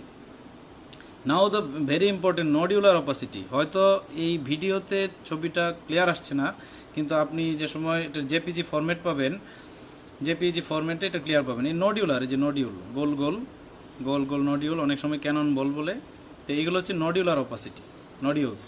যেমন সেকেন্ডারি মেটাস্টেসিস টু দ্য লাঙে হয় নডিউলার অপাসিটি। আরও কয়েকটা ডিফারেন্সিয়াল ডায়াগনোসিস আছে, পোস্ট গ্রাজুয়েশনের জন্য very very important nodular opacity. যেমন স্মল ছোটো ছোটো অ্যাবসেস থাকলে এরকম হয়, যেমন স্টেফিলোকোকাল অ্যাবসেস, এটা ডিডি ভেরি ইম্পর্টেন্ট পোস্ট গ্রাজুয়েশনের জন্য। যেমন এটাকে বলবে যে what is the most likely possibility, তখন আপনি বলবেন যে এটা most likely secondary metastasis to the lung, তখন source of the secondary metastasis জিজ্ঞাসা করবে আপনাকে। এটা আমরা ক্লিনিক্যাল এক্সরেতে আলোচনা করব। তো এই source of the secondary metastasis, তারপরে বলবে what are the other possibilities, তখন আপনি বলবেন দেয়ার আর সাম ডিফারেন্সিয়াল ডায়াগনোসিস, যেমন হতে পারে এটা স্মল মাল্টিপল লাং অ্যাবসেস, যেমন স্টেফিলোকোকাল অ্যাবসেসগুলো এরকম হয়। তারপরে আপনি বলতে পারেন নিউরোফাইব্রোমেটোসিস, এই যে চেস্ট ওয়ালের নিউরোফাইব্রোমেটোসিস এরকম লাং ফিল্ডে চলে আসে। তারপরে আপনার আরও কিছু আছে, সব কিছু খেয়াল থাকে না। আচ্ছা, এটা হচ্ছে এক ধরনের এই আমরা বলেছিলাম মিলিয়ারি মটলিং, মিলিয়েট শেপ ছোট ছোট মটলিং, মিলিয়ারি মটলিং, এটা মিলিয়ারি টিউবারকুলোসিসে সাধারণত হয়। এটারও ডিফারেন্সিয়াল ডায়াগনোসিস আছে 4 থেকে 5টা। হ্যাঁ, গ্রাউন্ড গ্লাস অপাসিটি একজন বলছেন, এটা গ্রাউন্ড গ্লাস মানে তো এই যে গ্লাস ঘষা কাচ যেরকম অস্বচ্ছ, এরকম পুরো লাং ফিল্ডে যদি অস্বচ্ছ থাকে ওটাকে গ্রাউন্ড গ্লাস অপাসিটি বলি। আচ্ছা, তাহলে এটা হচ্ছে মিলিয়ারি মটলিং। মিলিয়ারি মটলিং হচ্ছে এটারও অনেক ধরনের ডিফারেন্সিয়াল ডায়াগনোসিস আছে। তো মোস্ট লাইকলি মিলিয়ারি টিউবারকুলোসিস, তো ইন্টারস্টিশিয়াল লাং ডিজিজ, তারপরে লিমফেঞ্জাইটিস, কার্সিনোমেটোসিস, এই ধরনের অনেক ধরনের ডিফারেন্সিয়াল ডায়াগনোসিস আছে। এটা পোস্ট গ্রাজুয়েশনের জন্য ভেরি ভেরি ইম্পর্টেন্ট, মিলিয়ারি মটলিং। দেন হচ্ছে রেটিকুলার শেডো, এই যে দেখেন ফাইব্রোটিক, শুধু ফাইব্রাস ব্যান্ড, এগুলো হচ্ছে রেটিকুলার শেডো। যদি 2 লাং ফিল্ডে এক্সটেন্সিভ থাকে তাহলে আমরা এগুলো এক্সটেন্সিভ ফাইব্রোসিস, যেগুলো কারণ আছে ইন্টারস্টিশিয়াল লাং ডিজিজ, অনেক ধরনের ড্রাগ কজ আছে এইগুলোকে। তারপরে আমাদের আছে কি বলে এটাকে সার্কোইডোসিস। তো এই ধরনের কন্ডিশনগুলোতে এক্সটেন্সিভ বায়োলেটারাল ফাইব্রোসিস থাকতে পারে, এক্সটেন্সিভ ইউনিলেটারাল ফাইব্রোসিস থাকতে পারে। তো টিউবারকুলোসিসের জন্য পোস্ট টিবি ফাইব্রোসিস যেটা থাকে এটা সাধারণত আপার লোবে থাকে, একটা লোকালাইজড আপার লোবে যদি ফাইব্রোসিস থাকে, একটাই ডায়াগনোসিস বাংলাদেশ পার্সপেক্টিভে অথবা ওয়ার্ল্ড ওয়াইড পার্সপেক্টিভে, আপার লোব ফাইব্রোসিস মোস্ট লাইকলি বাংলাদেশের ক্ষেত্রে হচ্ছে টিউবারকুলোসিস। কিন্তু ওইটারও ডিফারেন্সিয়াল ডায়াগনোসিস আছে কিছু, এটা পোস্ট গ্রাজুয়েশন পরীক্ষার জন্য আপনাদের জানতে হবে। এটা ক্লিনিক্যাল এক্সরেতে আমরা ডিসকাস করার চেষ্টা করব। আপার লোব ফাইব্রোসিসের কারণ কি, লোয়ার লোব ফাইব্রোসিসের কারণ কি, হোল লাং ফাইব্রোসিসের কারণ কি, এই ডিডিগুলো আমরা পরে আলোচনা করব। কিন্তু এটা যে একটা ফাইব্রোটিক ব্যান্ড, যেটাকে আমরা বলি রেটিকুলার শ্যাডো, এই জিনিসটা আপনার বেসিক হিসেবে থাকতে হবে। তারপরে সমী বলছেন হাউ আইডেন্টিফাই হানিকম অ্যাপিয়ারেন্স। হ্যাঁ, হানিকম আসলে অপাসিটির পার্ট হিসেবে বলা যায় না। হানিকম হচ্ছে কি কিছু ক্যাভিটারি লেশন যেগুলো একসাথে জড়ো হয়ে এই মধুর চাকের মতো হানিকম্বের মতো দেখা যায়, সেটা আমরা ব্রঙ্কিয়েক্টিসিসে অনেক সময় পাই। এক্সরের চেয়ে সিটি স্ক্যানে ভালো বোঝা যায়, এক্সরেতে সবসময় বোঝা যায় না। এটা হচ্ছে এটা। আরেকজন বলছেন স্যার প্যাচি আর নডিউলার ডিফারেন্সটা একদম ইজি। নডিউলার মানে তো ওয়েল সার্কামস্ক্রাইব, গোল চকচকে গোল, আর প্যাচি মানে এবড়ো থেবড়ো তুলার মতো। এটা একদম সহজ একটা বিষয়, এটাতে মানে এ ধরনের কোয়েশ্চেনই অ্যারাইজ করা উচিত না। নডিউল মানে নডিউল, একদম ওয়েল সার্কামস্ক্রাইব, যার একটা বাউন্ডারি থাকবে, একদম ওয়েল সার্কামস্ক্রাইব। আর প্যাচি মানে হচ্ছে থোকা যার কোনো বাউন্ডারি নেই, ইরেগুলার।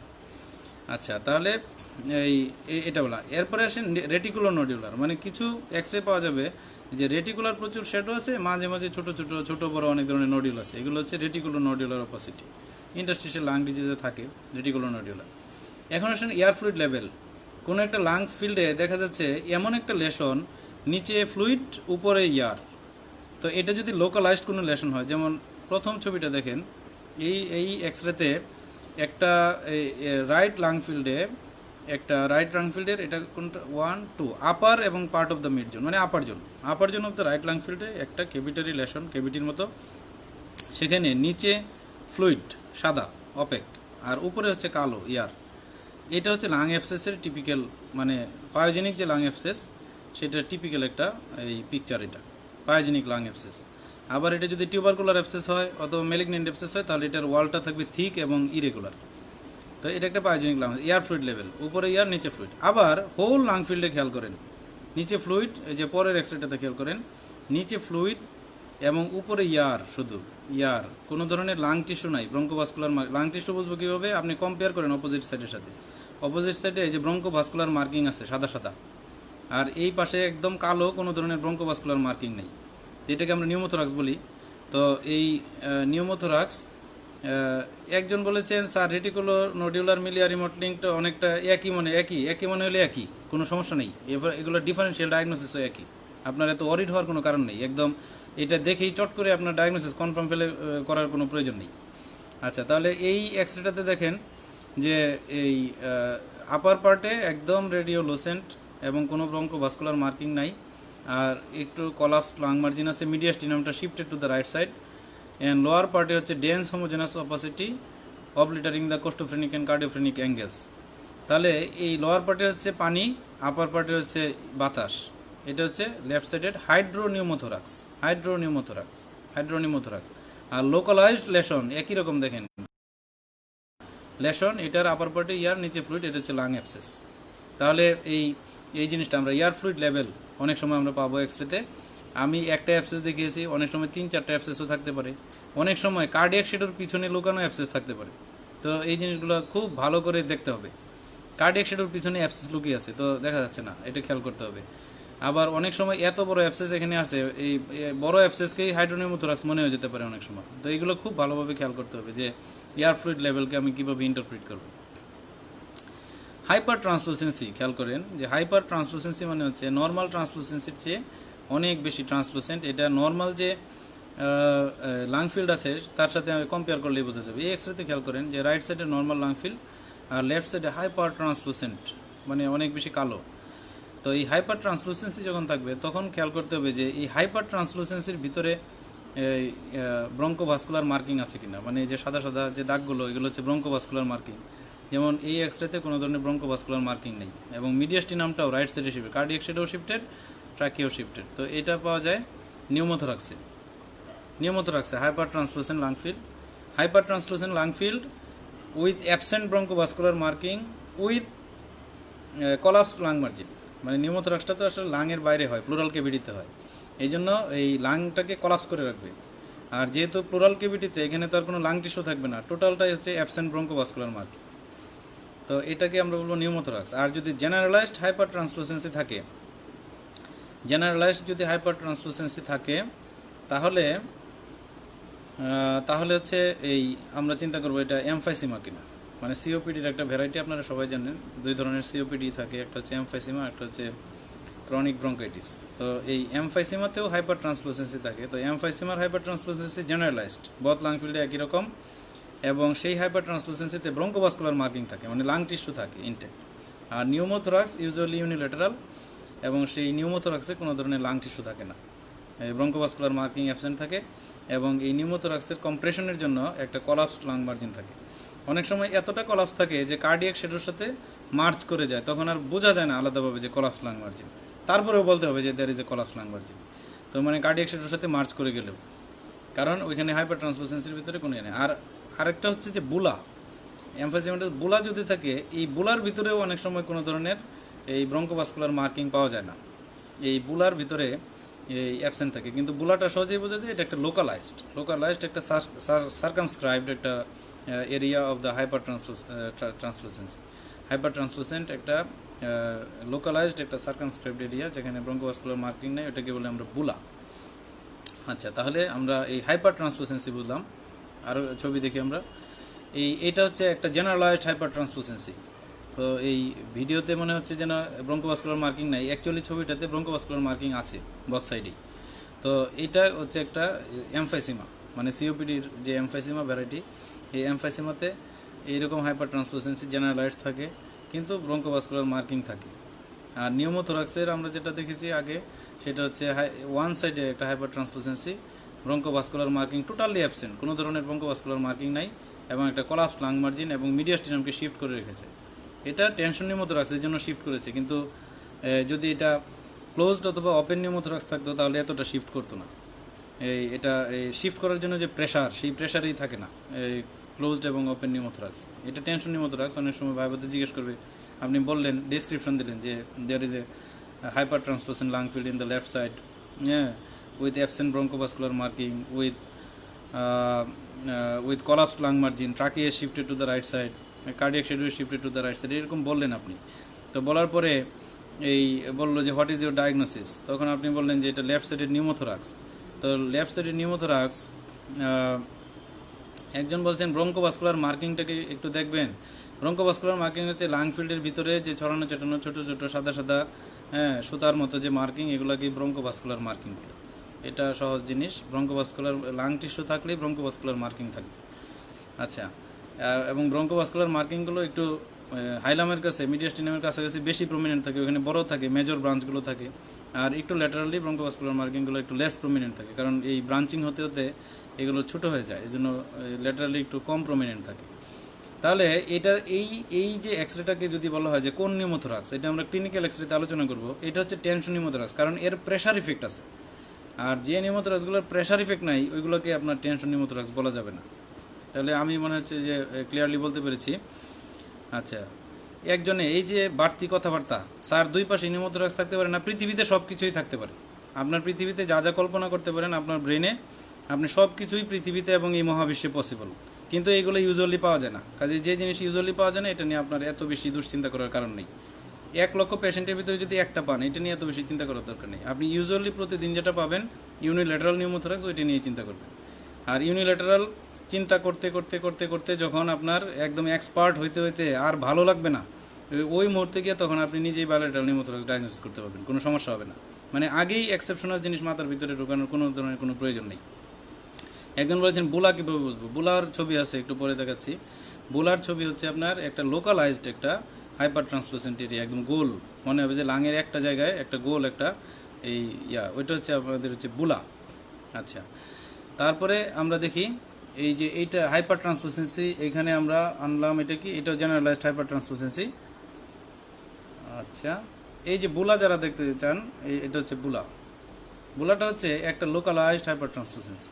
এই যে লোকালাইজড, দুই লাং ফিল্ডের সব রিজিয়ন ভালো আছে, শুধুমাত্র একটা রিজিয়নে হাইপার ট্রান্সলুসেন্সি এবং ব্রঙ্কোভাস্কুলার মার্কিং তেমন নাই। এটা হচ্ছে বুলা। বুলার ইম্পর্টেন্স হচ্ছে বুলা যদি রাপচার হয় এই বুলা থেকে আবার নিউমোথোরাক্স হবে। তো এবং বুলার কারণ হচ্ছে এই ইউজুয়ালি এমফাসিমেটাস বুলা থাকে, এমফাসিমেটা থেকে বুলা তৈরি হয়ে থাকে, অন্যান্য কারণও আছে। এটা হচ্ছে বুলা, মানে একটা লোকালাইজড যদি একটা ক্যাভিটির মতো থাকে যেখানে হাইপার ট্রান্সলুসেন্ট এরিয়া, কোনো ধরনের ব্রঙ্কোভাস্কুলার মার্কিং নাই, সেটা হচ্ছে আমাদের বুলা। আচ্ছা, ক্যাভিটারি লেশন আমরা আগেও বলেছি, এই ছবি আগেও দেখিয়ে ফেলেছি। ক্যাভিটারি মানে হচ্ছে একটা ছোট্ট ক্যাভিটারি লেশন, ক্যাভিটির মতো। এখন ক্যাভিটারি লেশন এটা একটা, আবার এটাও আরেকটা, এই দুইটা ক্যাভিটারি লেশন আমি রেখেছি।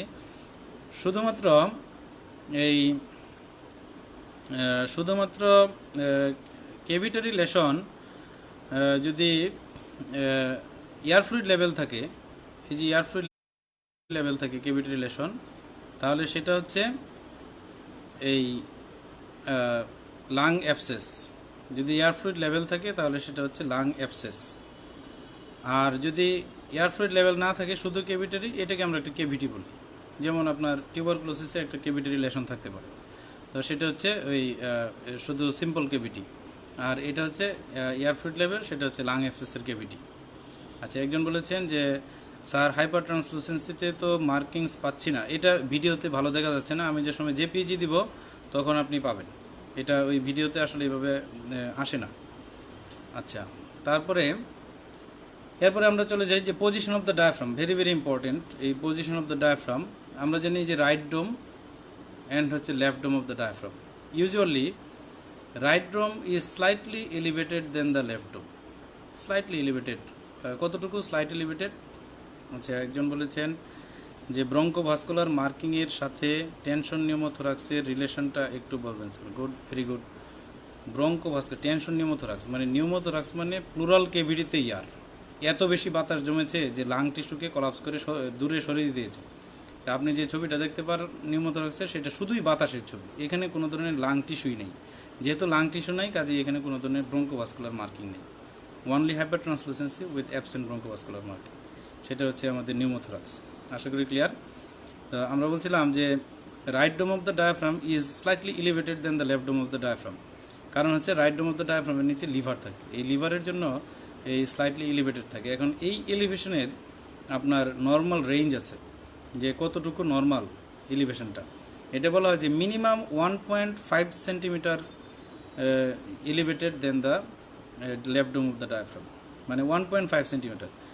1.5 সেন্টিমিটারের যদি কম থাকে, 1.5 সেন্টিমিটারের কম, তাহলে আমরা অথবা লেফট ডোম যদি রাইট ডোমের সমান থাকে, অথবা লেফট ডোম যদি রাইট ডোমের চেয়ে উপরে থাকে, তাহলে আমরা বলবো এলিভেটেড লেফট হেমি ডায়াফ্রাম। আর যদি রাইট ডোমটাই 2 সেন্টিমিটারের বেশি এলিভেটেড থাকে তাহলে সেটা আমরা বলবো elevated right dome of the diaphragm. Very important, মানে ডোমটা লেফট ডোমের চেয়ে রাইট ডোমটা উপরে থাকে, কিন্তু এটার নর্মাল রেঞ্জ হচ্ছে 1.5 সেন্টিমিটার। 1.5 সেন্টিমিটারের বেশি আরও 0.5 সেন্টিমিটারকে এই আমাদের ইয়াতে সেফটিতে রেখে যদি 2 সেন্টিমিটারের বেশি হয় তাহলে এলিভেটেড রাইট হেমি ডায়াফ্রাম। আর যদি কোনো কারণে লেফট ডোমটা এই রাইট ডোমের সমান হয়ে যায় অথবা বেশি হয়ে যায় তাহলে সাথে সাথেই সেটা হচ্ছে এলিভেটেড লেফট হেমি ডায়াফ্রাম। আর এই ডোমের আরেকটা ইম্পর্টেন্স আছে, আমরা যদি কোস্টোফ্রেনিক এবং কার্ডিওফ্রেনিক অ্যাঙ্গেল দুটাকে আমরা করি, একটা ইমেজিনারি লাইন দিয়ে কানেক্ট করি, হ্যাঁ, if we connect costophrenic and cardiophrenic angles with an imaginary line, এই লাইন থেকে এক একটা ডোম মিনিমাম 1.5 সেন্টিমিটার উপরে থাকার কথা প্রতিটা ডোমে। তো এইটাও যদি কম থাকে তাহলে আমরা বলি ফ্ল্যাট ডায়াফ্রাম। আমরা সিওপিডিতে একটা টার্ম ইউজ করি যে লো অ্যান্ড ফ্ল্যাট ডায়াফ্রাম। অনেকে বলে কি low flat diaphragm, low flat না, low and flat diaphragm. Low ডায়াফ্রামের ডেফিনিশন আলাদা আর ফ্ল্যাট ডায়াফ্রামের ডেফিনিশন আলাদা। ফ্ল্যাট ডায়াফ্রাম হচ্ছে আমরা যদি কোস্টোফ্রেনিক এবং কার্ডিওফ্রেনিক অ্যাঙ্গেল থেকে একটা আমরা লাইনটা নিই, সেই লাইন থেকে ডোম অফ দ্য ডায়াফ্রাম যদি 1.5 সেন্টিমিটারের কম হয় এটার হাইট, তাহলে সেটাকে আমরা বলি ফ্ল্যাট ডায়াফ্রাম। আর লো ডায়াফ্রাম হচ্ছে আমরা যে ওই যে ইন্টারকোস্টাল স্পেস বলেছিলাম বা রিব বলেছিলাম, এই anterior portion of the rib, সাধারণত একটা ডায়াফ্রামের মিড পয়েন্টে 6th রিব এসে টাচ করে। 6th রিব বা 6th ইন্টারকোস্টাল স্পেস, রাইট সাইডেও লেফট সাইডেও এটা এসে টাচ করে। যদি কোনো কারণে 6th রিব ইন্টারকোস্টাল স্পেসের চেয়ে বেশি টাচ করে, ধরেন 7th ইন্টারকোস্টাল স্পেস চলে আসলো, 8th ইন্টারকোস্টাল স্পেস চলে আসলো, তাহলে এটাকে বলি আমরা লো ডায়াফ্রাম। আর ফ্ল্যাট ডায়াফ্রাম আমরা বলবো যে কোস্টোফ্রেনিক এবং কার্ডিওফ্রেনিক অ্যাঙ্গেল যদি আমরা লাইন একটা টানি, সেই লাইন থেকে যদি ডায়াফ্রামের হাইট, হ্যাঁ, ডায়াফ্রামের হাইট যদি 1.5 সেন্টিমিটারের কম হয় তাহলে সেটাকে আমরা বলবো ফ্ল্যাট ডায়াফ্রাম। আশা করি এটা এই সবার ক্লিয়ার হয়েছে। আমরা দেখি তাহলে এটা হচ্ছে ডায়াফ্রামের shadow, right dome of the diaphragm slightly elevated then the left dome, এটা হচ্ছে left dome of the diaphragm. এখন আমরা এই যে এখানে দেখি, এই ছবিটাতে আমরা দেখতে পাচ্ছি ডায়াফ্রাম এই যে অ্যান্টেরিয়র রিবগুলো যদি দেখি 1 2 3 4 5 6 7 8, মানে 8th ইন্টারকোস্টাল স্পেস এসে টাচ করেছে ডায়াফ্রামের রাইট ডোমে, তাই এটাকে আমরা বলবো লো ডায়াফ্রাম। 6th বেশি হলে আমরা বলবো লো ডায়াফ্রাম। আর এইটাতে যদি আমরা একটা কাল্পনিক লাইন টানি, এই যে কোস্টোফ্রেনিক অ্যাঙ্গেল এবং কার্ডিওফ্রেনিক অ্যাঙ্গেল, এভাবে যদি একটা কাল্পনিক লাইন টানি অথবা লেফট সাইডে যদি এরকম টানি, আমরা খেয়াল করে দেখবো যে এটার যে হাইট ডায়াফ্রামের, সেই হাইটটা আসলে 1.5 সেন্টিমিটারের বেশি নাই। তো এটাকে বলবো আমরা ফ্ল্যাট ডায়াফ্রাম। এই লো অ্যান্ড ফ্ল্যাটের কম্বিনেশন এবং সাথে হার্টের শ্যাডোটা দেখেন একটু টিউবুলার, হার্টটা মনে হচ্ছে যেন একটা টিউবের মতো। এই ধরনের কম্বিনেশন আমরা সাধারণত এমফাইসিমাতে পারি। এমফাইসিমাতে সাধারণত আমরা এমন পাই, লো অ্যান্ড ফ্ল্যাট ডায়াফ্রাম সাথে হচ্ছে টিউবুলার হার্ট। আচ্ছা, এরপরে দেখেন আমরা এলিভেটেড হেমি ডায়াফ্রাম। ভালো করে খেয়াল করেন এই ছবিটা যে সময় আপনার পোস্ট গ্রাজুয়েশনে অস্পিতে আসে অথবা পোস্ট গ্রাজুয়েশনের ভাইভাতে সারা দেয়, তখন সব ফাইন্ডিং সবাই বলে ফেলে এই জিনিসটা খেয়াল। যেমন এটা বললো যে একটা নন হোমোজেনাস অপাসিটি বা homogenous opacity in the left side, তারপরে trachea shifted to the left side, এরকম বলে একটা কলাপস বলাটলার একটা অবস্থা। কিন্তু কলাপস ঠিক আছে, কোনো সমস্যা নাই, কিন্তু এই যে ডায়াফ্রাম যে এলিভেটেড এবং left dome of the diaphragm বুঝবো কীভাবে? এর নিচেই ফান্ডিক গ্যাস থাকে। এই ফান্ডিক গ্যাস দেখে আমরা বুঝবো লেফট ডোম অফ দ্য ডায়াফ্রামের পজিশন। তো দেখেন, খেয়াল করেন যে রাইট ডোম অফ দ্য ডায়াফ্রামের চেয়ে left dome of the diaphragm অনেক উপরে। এটা তো আমাদের ফিজিওলজিক্যাল হতেই পারে না, কারণ left dome of the diaphragm নিচে থাকার কথা রাইট ডোমের চেয়ে। তো এই left dome of the diaphragm যেহেতু এলিভেটেড, তার মানে এটা elevated left dome of the diaphragm. এই একটা ডোম যদি এলিভেটেড হয়, ডায়াফ্রামের ডোম যদি একটা এলিভেটেড হয়, তখন কয়েকটা কারণ চিন্তা করতে হবে। একটা হচ্ছে যে আপনার ডায়াফ্রামের নিচে হয়তো কোনো প্যাথোলজি আছে, অথবা ডায়াফ্রামের উপরে কোনো প্যাথোলজি আছে। মানে pathology above the dome of the diaphragm, pathology below the dome of the diaphragm. যেমন above the dome of the diaphragm হচ্ছে যেমন কোনো একদিকে আপনার কলাপস আছে, তো সেই কলাপসের জন্য পুলিং ইফেক্ট হবে ডায়াফ্রামের ডোমের। তারপরে আপনার ফাইব্রোসিস আছে, ফাইব্রোসিসের জন্য একটা পুলিং ইফেক্ট হবে। আর most importantly phrenic nerve palsy. তো ফ্রেনিক নার্ভ পলসি কোথায় হয়? যে আপনার যদি ব্রঙ্কিয়াল কার্সিনোমা থাকে কারো, ধরেন একটা মিডিয়াস্টিনামে একটা কার্সিনোমা আছে, সেই কার্সিনোমাটা ফ্রেনিক নার্ভকে ইনভেড করে আছে, তো সেই ফ্রেনিক নার্ভের তো তখন কন্ডাকশন থাকবে না, না থাকলে তখন এই ডায়াফ্রামাটিক পলসি হবে। পলসি হলেই ওই ডোমটা আপনার এলিভেটেড হবে। তাহলে ডায়াফ্রামের উপরের কারণগুলো হচ্ছে, এলিভেটেড ডায়াফ্রামের কারণ হচ্ছে যে ফ্রেনিক নার্ভ পলসি, তারপরে কলাপস অ্যান্ড হচ্ছে ফাইব্রোসিস। আর ডায়াফ্রামের নিচে specially in the right side, left সাইডে এই প্যাথোলজিগুলো খুব কম। রাইট সাইডে হচ্ছে যেমন একটা লিভার অ্যাবসেস অথবা সাবফ্রেনিক অ্যাবসেস অথবা লিভারের একটা গ্রোথ, এই ধরনের কন্ডিশনগুলোতে আমাদের right dome of the diaphragm elevated হতে পারে, এটা খুবই খেয়াল রাখতে হবে। অথবা অনেক সময় প্লুরাল ইফিউশন যদি সাবপালমোনারি হয়, কারণ আমরা তো জানি প্লুরাল ইফিউশনটা যেভাবে আমরা ডিসক্রাইব করেছি অনেক সময় এভাবে থাকে না, অনেক সময় কি এই লাঙের নিচের দিক দিয়ে শুধু প্লুরাল কেভিটিতে পানিটা জমে, তখন এই প্লুরাল ইফিউশনের শ্যাডোটাই এমন হয় যেন মনে হয় যেন ডায়াফ্রামটাই উপরে উঠে আছে। তো এই জন্য রাইট হেমি ডায়াফ্রাম এলিভেশনের এই কারণগুলো আমাদেরকে মাথায় রাখতে হবে, যে pathology above the dome of the diaphragm and pathology below the dome of the diaphragm. আচ্ছা, এখন আমরা আদার্সের ভিতরে আমরা দেখব যে পালমোনারি ভাস্কুলেচার। একজন বলেছেন পালমোনারি ভাস্কুলেচার সাধারণত লার্জ ভেসেলগুলো, right pulmonary artery, left pulmonary artery, এগুলো সহজেই বোঝা যায়, মিডিয়াস্টিনামের কাছাকাছি থাকে। আর আস্তে আস্তে ভাস্কুলার ব্রাঞ্চিংগুলো ছোট হতে হতে একদম পেরিফেরির দিকে হারিয়ে যায়। এটা হচ্ছে পালমোনারি ভাস্কুলেচার। যদি পালমোনারি হাইপারটেনশন থাকে এই ভাস্কুলেচারগুলো প্রমিনেন্ট হয়, অনেক বেশি প্রমিনেন্ট হয়। আর যদি কোনো কারণে থাকে, যেমন অনেক সময় এই ভাস্কুলেচার কমে যায়, যেমন পেরিকার্ডিয়াল ইফিউশন, ওইগুলোতে অলিগেমিক হয়ে যায় লাং ফিল্ড, মানে ভাস্কুলেচার লেস প্রমিনেন্ট। বনি থোরাক্স আমরা দেখি, বনি থোরাক্সের ভিতরে ইম্পর্টেন্ট হচ্ছে যে কোনো ধরনের রিব ডিস্ট্রাকশন আছে কিনা, যেমন মেটাস্টেসিস অথবা মাল্টিপল মায়োলোমা, এইগুলোতে কোনো ধরনের রিব ফ্র্যাকচার আছে কিনা, এই জিনিসগুলো আমরা বনি থোরাক্সে দেখি। বনি থোরাক্সে আরও কিছু, এগুলো এক্সপার্টদের জন্য একদম, যেমন কাইফোসিস, স্কোলিওসিস, লর্ডোসিস, এই ধরনের কোনো ব্যান্ডিং আছে কিনা, হ্যাঁ, স্পেশালি স্কোলিওসিস, ল্যাটারাল ব্যান্ডিং, এই ল্যাটারাল ব্যান্ডিংগুলো আমরা খেয়াল করি।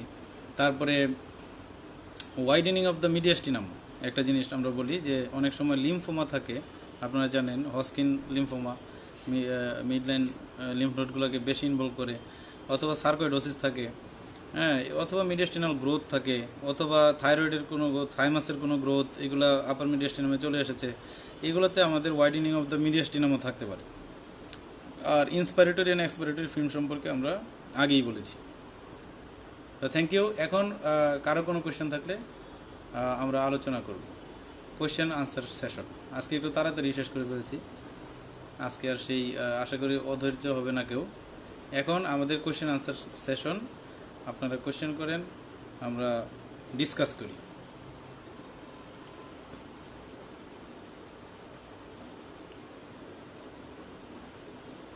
কিছুক্ষণ কোয়েশ্চেন আনসার, আর কোয়েশ্চেন আনসার না থাকলে রিভিউ করব আমরা।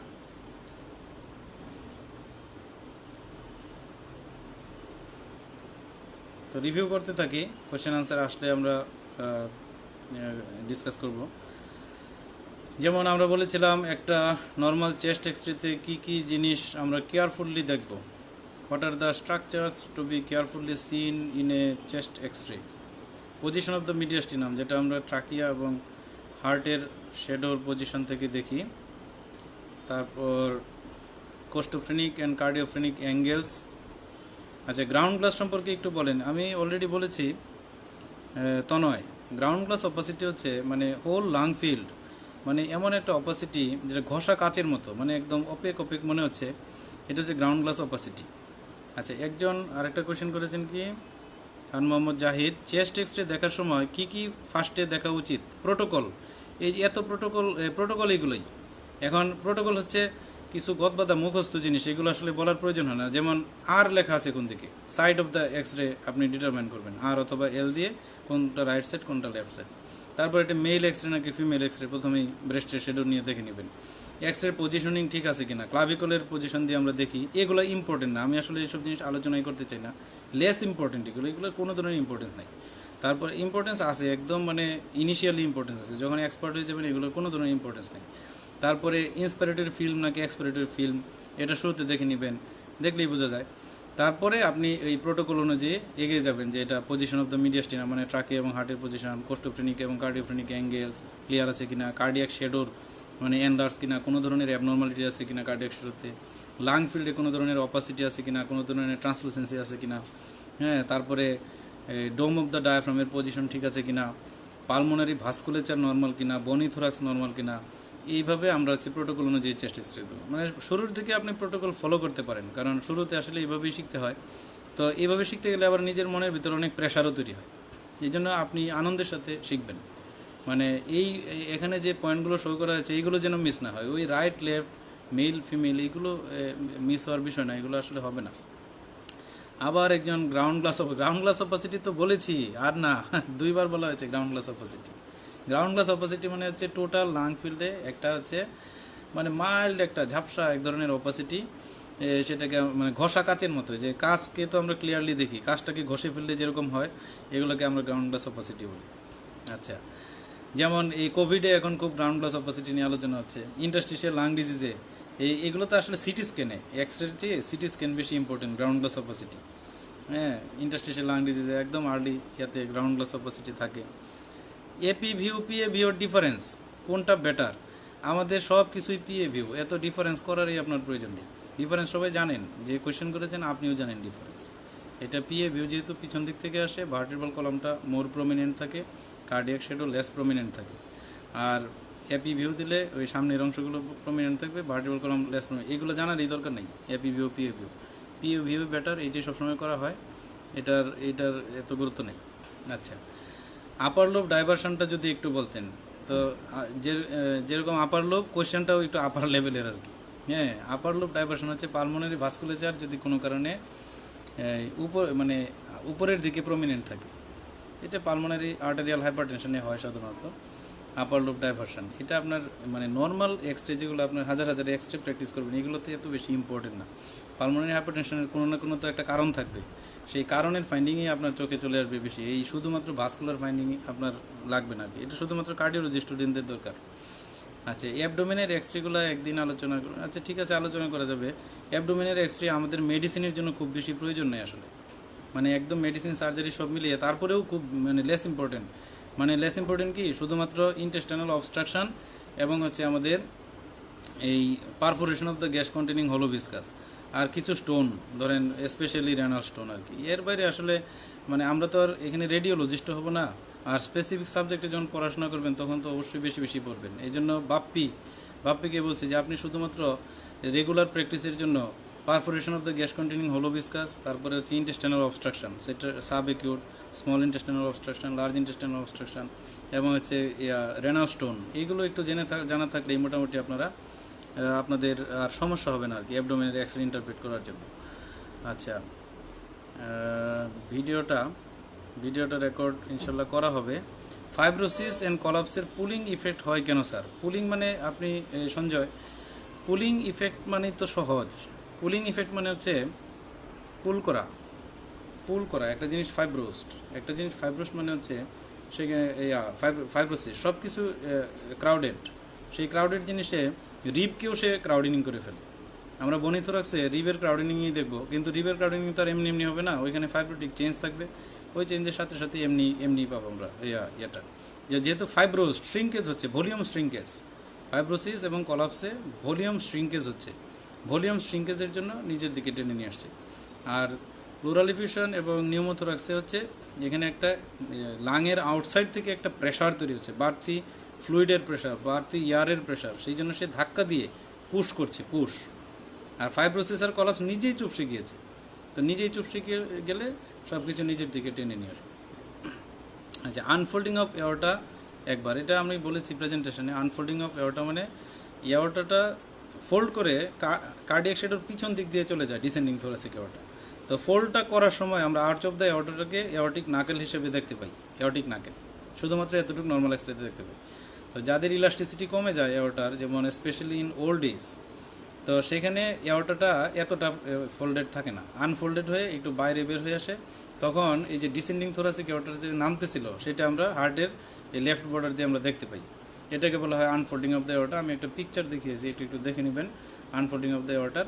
এটা due to reduced elasticity of the aorta specially in the old age, এই জন্য আনফোল্ডিং অফ দ্য এওর্টা হয়।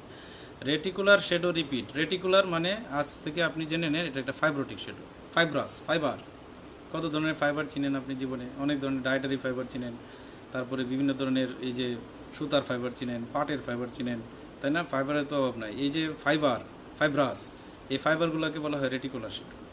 এই রেটিকুলো এন্ডোথেলিয়াম এগুলো বলি না আমরা, জালের মতো ছড়ানো ছিটানো, হ্যাঁ, এই জালগুলোকে বলা হয় আপনার রেটিকুলার। তো এটা ফাইব্রোটিক।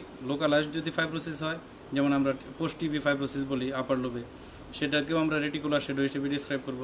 আবার জেনারেলাইজড ফাইব্রোসিস, যেমন আপনার অনেক ধরনের ড্রাগ কজ আছে, ইন্টারস্টিশিয়াল লাং ডিজিজ আছে, সার্কোডোসিস আছে, তো এইগুলোকে আমরা এই জেনারেলাইজড রেটিকুলার শ্যাডো আমরা বলি। রেটিকুলার মানে হচ্ছে ফাইবার্স। কার্ডিয়াক শিলহটি মানে হচ্ছে কার্ডিয়াক যে চেহারাটা, এই আউটলাইনটা, বর্ডারটা, এটা কি আমরা কার্ডিয়াক শিলহটি বলি। এটা কোনো কঠিন কিছু নেই। এইসব টার্ম কেন যে উচ্চারণ করে মানুষ, এগুলোর বলারই দরকার নেই, হ্যাঁ। এই আচ্ছা, তারপরে রানা বলেছেন যে radiological sign of active pulmonary TB in chest X-ray, এটা আমরা ক্লিনিক্যাল এক্সরেতে আলোচনা করব। তো thank you for nice question. একটা টিউবারকুলোসিস যখন হিল্ড হয়ে যায় তখন আমরা পাই ফাইব্রোসিস, হিল টিবি, একটাই ফাইন্ডিং ফাইব্রোসিস। অথবা যদি কমপ্লিকেশন হয় টিউবারকুলোসিস থেকে, তখন অনেক সময় ব্রঙ্কিয়েক্টেটিক চেঞ্জ পাই। ফাইব্রোসিস এবং ব্রঙ্কিয়েক্টেটিস হচ্ছে হিল টিবি। আর আপনার কোয়েশ্চেন হয়েছে যে অ্যাক্টিভ টিবি, এর ছাড়া বাকি সব অ্যাক্টিভ টিবি। যেমন একটা কেভিটারি লেশন আছে, এটা একটা অ্যাক্টিভ টিবি। একটা প্যাচি অপাসিটি আছে, এটা একটা অ্যাক্টিভ টিবি।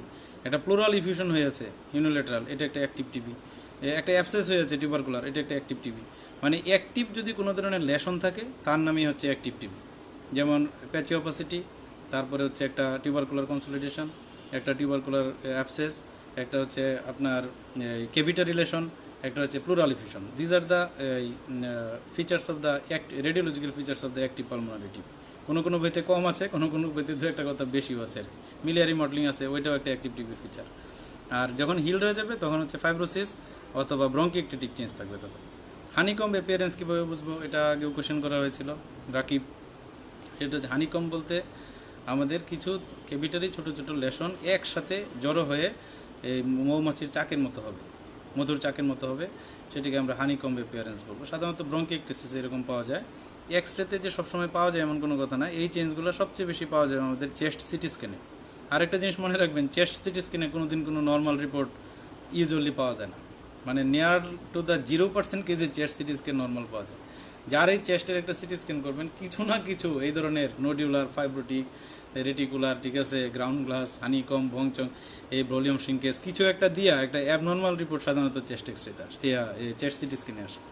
এই জন্য ক্লিনিক্যালি স্ট্রংলি সাজেস্টিভ না হলে এই সিটি স্ক্যান, মানে কয়েকটা জিনিসে ভেরি ইম্পর্টেন্ট সিটি স্ক্যান, যেমন স্মল লেশন, একটা স্মল ব্রঙ্কিয়াল কার্সিনোমা আছে, একটা স্মল মেটাস্টেসিস আছে, ইন্টারস্টিশিয়াল লাং ডিজিজগুলোর একদম আর্লি চেঞ্জ, বা তারপরে ছোটো ছোটো নোডুলার চেঞ্জ, তারপরে ব্রঙ্কিয়েক্টেটিক আর্লি চেঞ্জ, এগুলো সিটি স্ক্যান ছাড়া বোঝা যাবে না আসলে।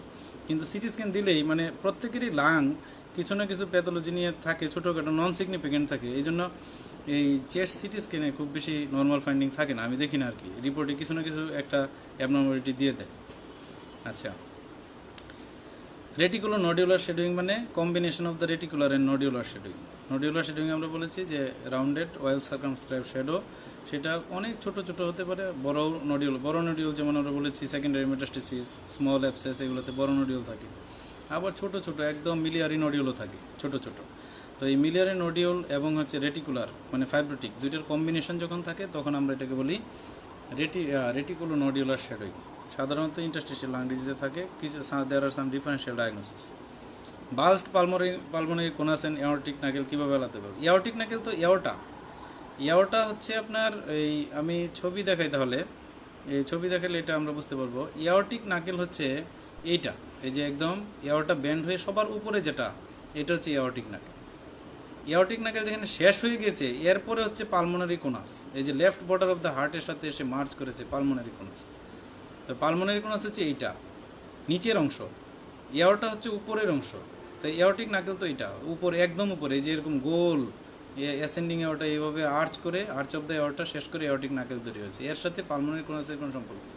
এর নিচে হচ্ছে পালমোনারি কোনাস। এই পালমোনারি কোনাসটা যদি ফুলে যায়, এটা হচ্ছে বাল্ব। ওই পালমোনারি কোনাস যখন ফুলবে তখন এওরটিক নাকেলও থাকবে, আলাদা করে পালমোনারি কোনাসটাও ফুলবে। এই জন্য এটা আমরা ইজিলি ডিফারেন্সিয়েট করতে পারবো যে এওরটিক নাকেল নাকি বাল্বড পালমোনারি কোনাস। বাল্বড পালমোনারি কোনাস হবে pulmonary hypertension due to any cause. সাধারণত পালমোনারি হাইপারটেনশনে আমাদের কমন কজ আছে, যেমন আমরা করপালমোনালি বলি, হ্যাঁ, যে কোনো ধরনের লাং ডিজিজ অথবা চেস্ট ওয়াল ডিজিজ অথবা লাং ভাস্কুলার ডিজিজ অথবা আমাদের কিছু কনজেনিটাল হার্ট ডিজিজেও এএসডি বিএসডি পিটি এগুলোতে একসময় এসে আলটিমেটলি পালমোনারি হাইপারটেনশন হয়। তো এইগুলোতে এই আমাদের পালমোনারি কোনাস ফুল থাকবে। টেনশন নিউমোথোরাক্সের সাথে ক্লোজড ওপেন কীভাবে রেডিওলজিক্যালি ডিফারেন্স করবো আমরা বলেছি অলরেডি, এটা আরিয়ান। আমরা বলেছি টেনশন মানে দেয়ার আর ফিচার্স অফ টেনশন, মানে টেনশন তো টেনশনই, এখানে শুধু এই বাতাস শুধু ঢুকতেই পারে প্লুরাল ক্যাভিটিতে, বের হওয়ার কোনো সুযোগ নেই। এটা ভাল্ব লাইক একটা অ্যাকশন হয় ওয়ান ওয়ে। তো এরকম বেশি বাতাস জমতে জমতে সে একটা প্রেশার ক্রিয়েট করবে, এখানে প্রেশার করলে সে মিডিয়াস্টিনামকে শিফট করবে, ধাক্কা দিবে মিডিয়াস্টিনামকে, মানে কার্ডিয়াক শ্যাডোকে শিফট করে দিবে, তারপরে ট্রাকিয়াকে শিফট করে দিবে এবং ডায়াফ্রামকেও সে এই ফ্ল্যাট করে দিবে ওই সাইডে। এই ধরনের যখন এই প্রেশার ইফেক্ট থাকবে তখন এটাকে আমরা বলবো টেনশন নিউমোথোরাক্স। আর যদি এই ধরনের ইফেক্ট না থাকে তাহলে it may be close or open pneumothorax. এটা ওপেন হতে পারে, ক্লোজ হতে পারে, দুইটার যে কোনো একটা। কিন্তু টেনশনে অবশ্যই টেনশনের শিফটিং ইফেক্ট থাকবে। আচ্ছা, ইনহোমোজেনাস বা নন হোমোজেনাস অপাসিটি মানে যে অপাসিটিটা হোমোজেনাস না। হোমোজেনাস আমরা বলেছি যার ডেন্সিটিটা পুরাটারই একরকম ডেন্সিটি। তো এই ডেন্সিটিতে যদি একটু পার্থক্য থাকে এটাকে বলি আমরা নন হোমোজেনাস। আবার প্যাচি হচ্ছে আরেকটা, প্যাচি হচ্ছে একদম থোকা থোকা, হ্যাঁ প্যাচি। এই প্যাচি আর হোমোজেনাসের মাঝামাঝি এক ধরনের অপাসিটি, এগুলোকে আমরা বলি নন হোমোজেনাস অপাসিটি। মানে প্যাচিও বলা যাচ্ছে না, একদম টিপিক্যাল যে প্যাচি আমরা বলতে পারছি না, টিপিক্যাল যে হোমোজেনাস তাও বলতে পারছি না। এই ধরনের অপাসিটিগুলোকে আমরা বলি নন হোমোজেনাস অপাসিটি। আচ্ছা, ফ্ল্যাটেনিং অফ ডায়াফ্রামটা আরেকবার বলবেন। Flattening of the diaphragm is very, হচ্ছে ইভা বলেছেন flattening of the diaphragm. Flattening হচ্ছে আমরা যদি কোস্টোফ্রেনিক এবং কার্ডিওফ্রেনিক অ্যাঙ্গেলকে আমরা একটা ইমাজিনারি লাইন দিয়ে আমরা কানেক্ট করি যে কোনো সাইডের, আইদার রাইট সাইড ও লেফট সাইড, মানে কোস্টোফ্রেনিক অ্যান্ড কার্ডিওফ্রেনিক। এই ইমাজিনারি লাইন থেকে আমাদের ডোম অফ দ্য ডায়াফ্রামটা ইউজুয়ালি 1.5 সেন্টিমিটারের বেশি থাকবে, 1.5 সেন্টিমিটারের একটু বেশি এলিভেটেড থাকবে। যদি কোনো কারণে এই ডোমটা 1.5 সেন্টিমিটারের কম থাকে এই লাইন থেকে, কোস্টোফ্রেনিক এবং কার্ডিওফ্রেনিক অ্যাঙ্গেল থেকে এই লাইন থেকে যদি ডোম অফ দ্য ডায়াফ্রামের হাইট লেস দেন 1.5 সেন্টিমিটার থাকে তাহলে এটাকে বলবো আমরা ফ্ল্যাট ডায়াফ্রাম।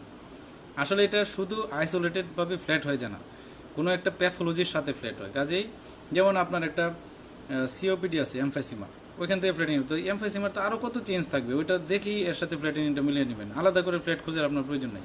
একটা টেনশন নিউমোথোরাক্স থেকে ফ্ল্যাট হচ্ছে, তো টেনশন নিউমোথোরাক্সের তো আরও চমৎকার ফাইন্ডিং আছে, ওইখানকার সাথে অ্যাসোসিয়েটেড হিসেবে পাবেন না। মানে ফ্ল্যাটেনিং অফ দ্য ডায়াফ্রাম একদম আইসোলেটেডলি ভেরি ইম্পর্টেন্ট কোনো সাইন এরকম না, মানে এটা একটা সেকেন্ডারি ফাইন্ডিং, মানে অন্য ডিজিজের। আচ্ছা আচ্ছা, এটা হলো একটা এলভিএফএক্স। আরভিএফএক্সটা আরেকটু বলবেন, এটাও ভেরি ইম্পর্টেন্ট। এলভিএফএক্স হচ্ছে, আমি এই ছবিটা দেখাই, একটা ছবি দিয়ে তারপরে আমি দেখাই। এই যে অ্যাপেক্স, এই যে আমাদের অ্যাপেক্স, এই অ্যাপেক্সটা দেখেন হার্টের সাথে এসে লেগেছে, তাই তো, সরি ডায়াফ্রামের সাথে এসে লেগেছে, লেফট ডোম অফ দ্য ডায়াফ্রামের সাথে অ্যাপেক্সটা এসে অ্যাটাচড হয়েছে। তো এখানে দেখেন একটা অ্যাঙ্গেল তৈরি হয়, যেমন এই অ্যাপেক্সটাতে খেয়াল করেন একটা অ্যাঙ্গেল আছে এই ডায়াফ্রামের সাথে এই অ্যাপেক্সের এই কোণাটাতে, যেটাকে আমরা বলি কার্ডিওফ্রেনিক অ্যাঙ্গেল, লেফট সাইডের যে কার্ডিওফ্রেনিক অ্যাঙ্গেল, এই অ্যাঙ্গেলটা যদি অবটিউজ থাকে, যেমন এখানে আছে দেখেন অবটিউজ অ্যাঙ্গেল, তো এই অবটিউজ যদি থাকে মানে মোর দেন 90 ডিগ্রি, তাহলে এটাকে আমরা বলবো এলভি টাইপ অ্যাপেক্স। আর যদি কোনো কারণে এটা গোল হয়ে এইভাবে আসে, যদি অ্যাকিউট অ্যাঙ্গেল হয়ে যায়, এটাকে বলি আমরা আরভি টাইপ অ্যাপেক্স। কার্ডিওমেগালি যদি থাকে, মানে আগে থাকতে হবে আপনার কার্ডিওমেগালি যদি থাকে এবং লেফট সাইডের এই কার্ডিওফ্রেনিক অ্যাঙ্গেলটা যদি অবটিউজ হয়, অবটিউজ হলে আমরা বলবো এটা এলভি টাইপ কার্ডিওমেগালি। আর যদি লেফট সাইডের এই যে কার্ডিওফ্রেনিক অ্যাঙ্গেলটা যদি অ্যাকিউট হয়, acute angle less than 90 degree, তখন আমরা বলবো এটা আরভি টাইপ কার্ডিওমেগালি। এটা আপনি শুধু ধারণা করলেন, তারপরে কনফার্মেশনের জন্য তো অবশ্যই আপনাকে ইকোকার্ডিওগ্রাফির হেল্প নিতে হবে। আচ্ছা, রিবস কাউন্টিংটা যদি আরেকটু বলতেন। রিবস কাউন্টিং হচ্ছে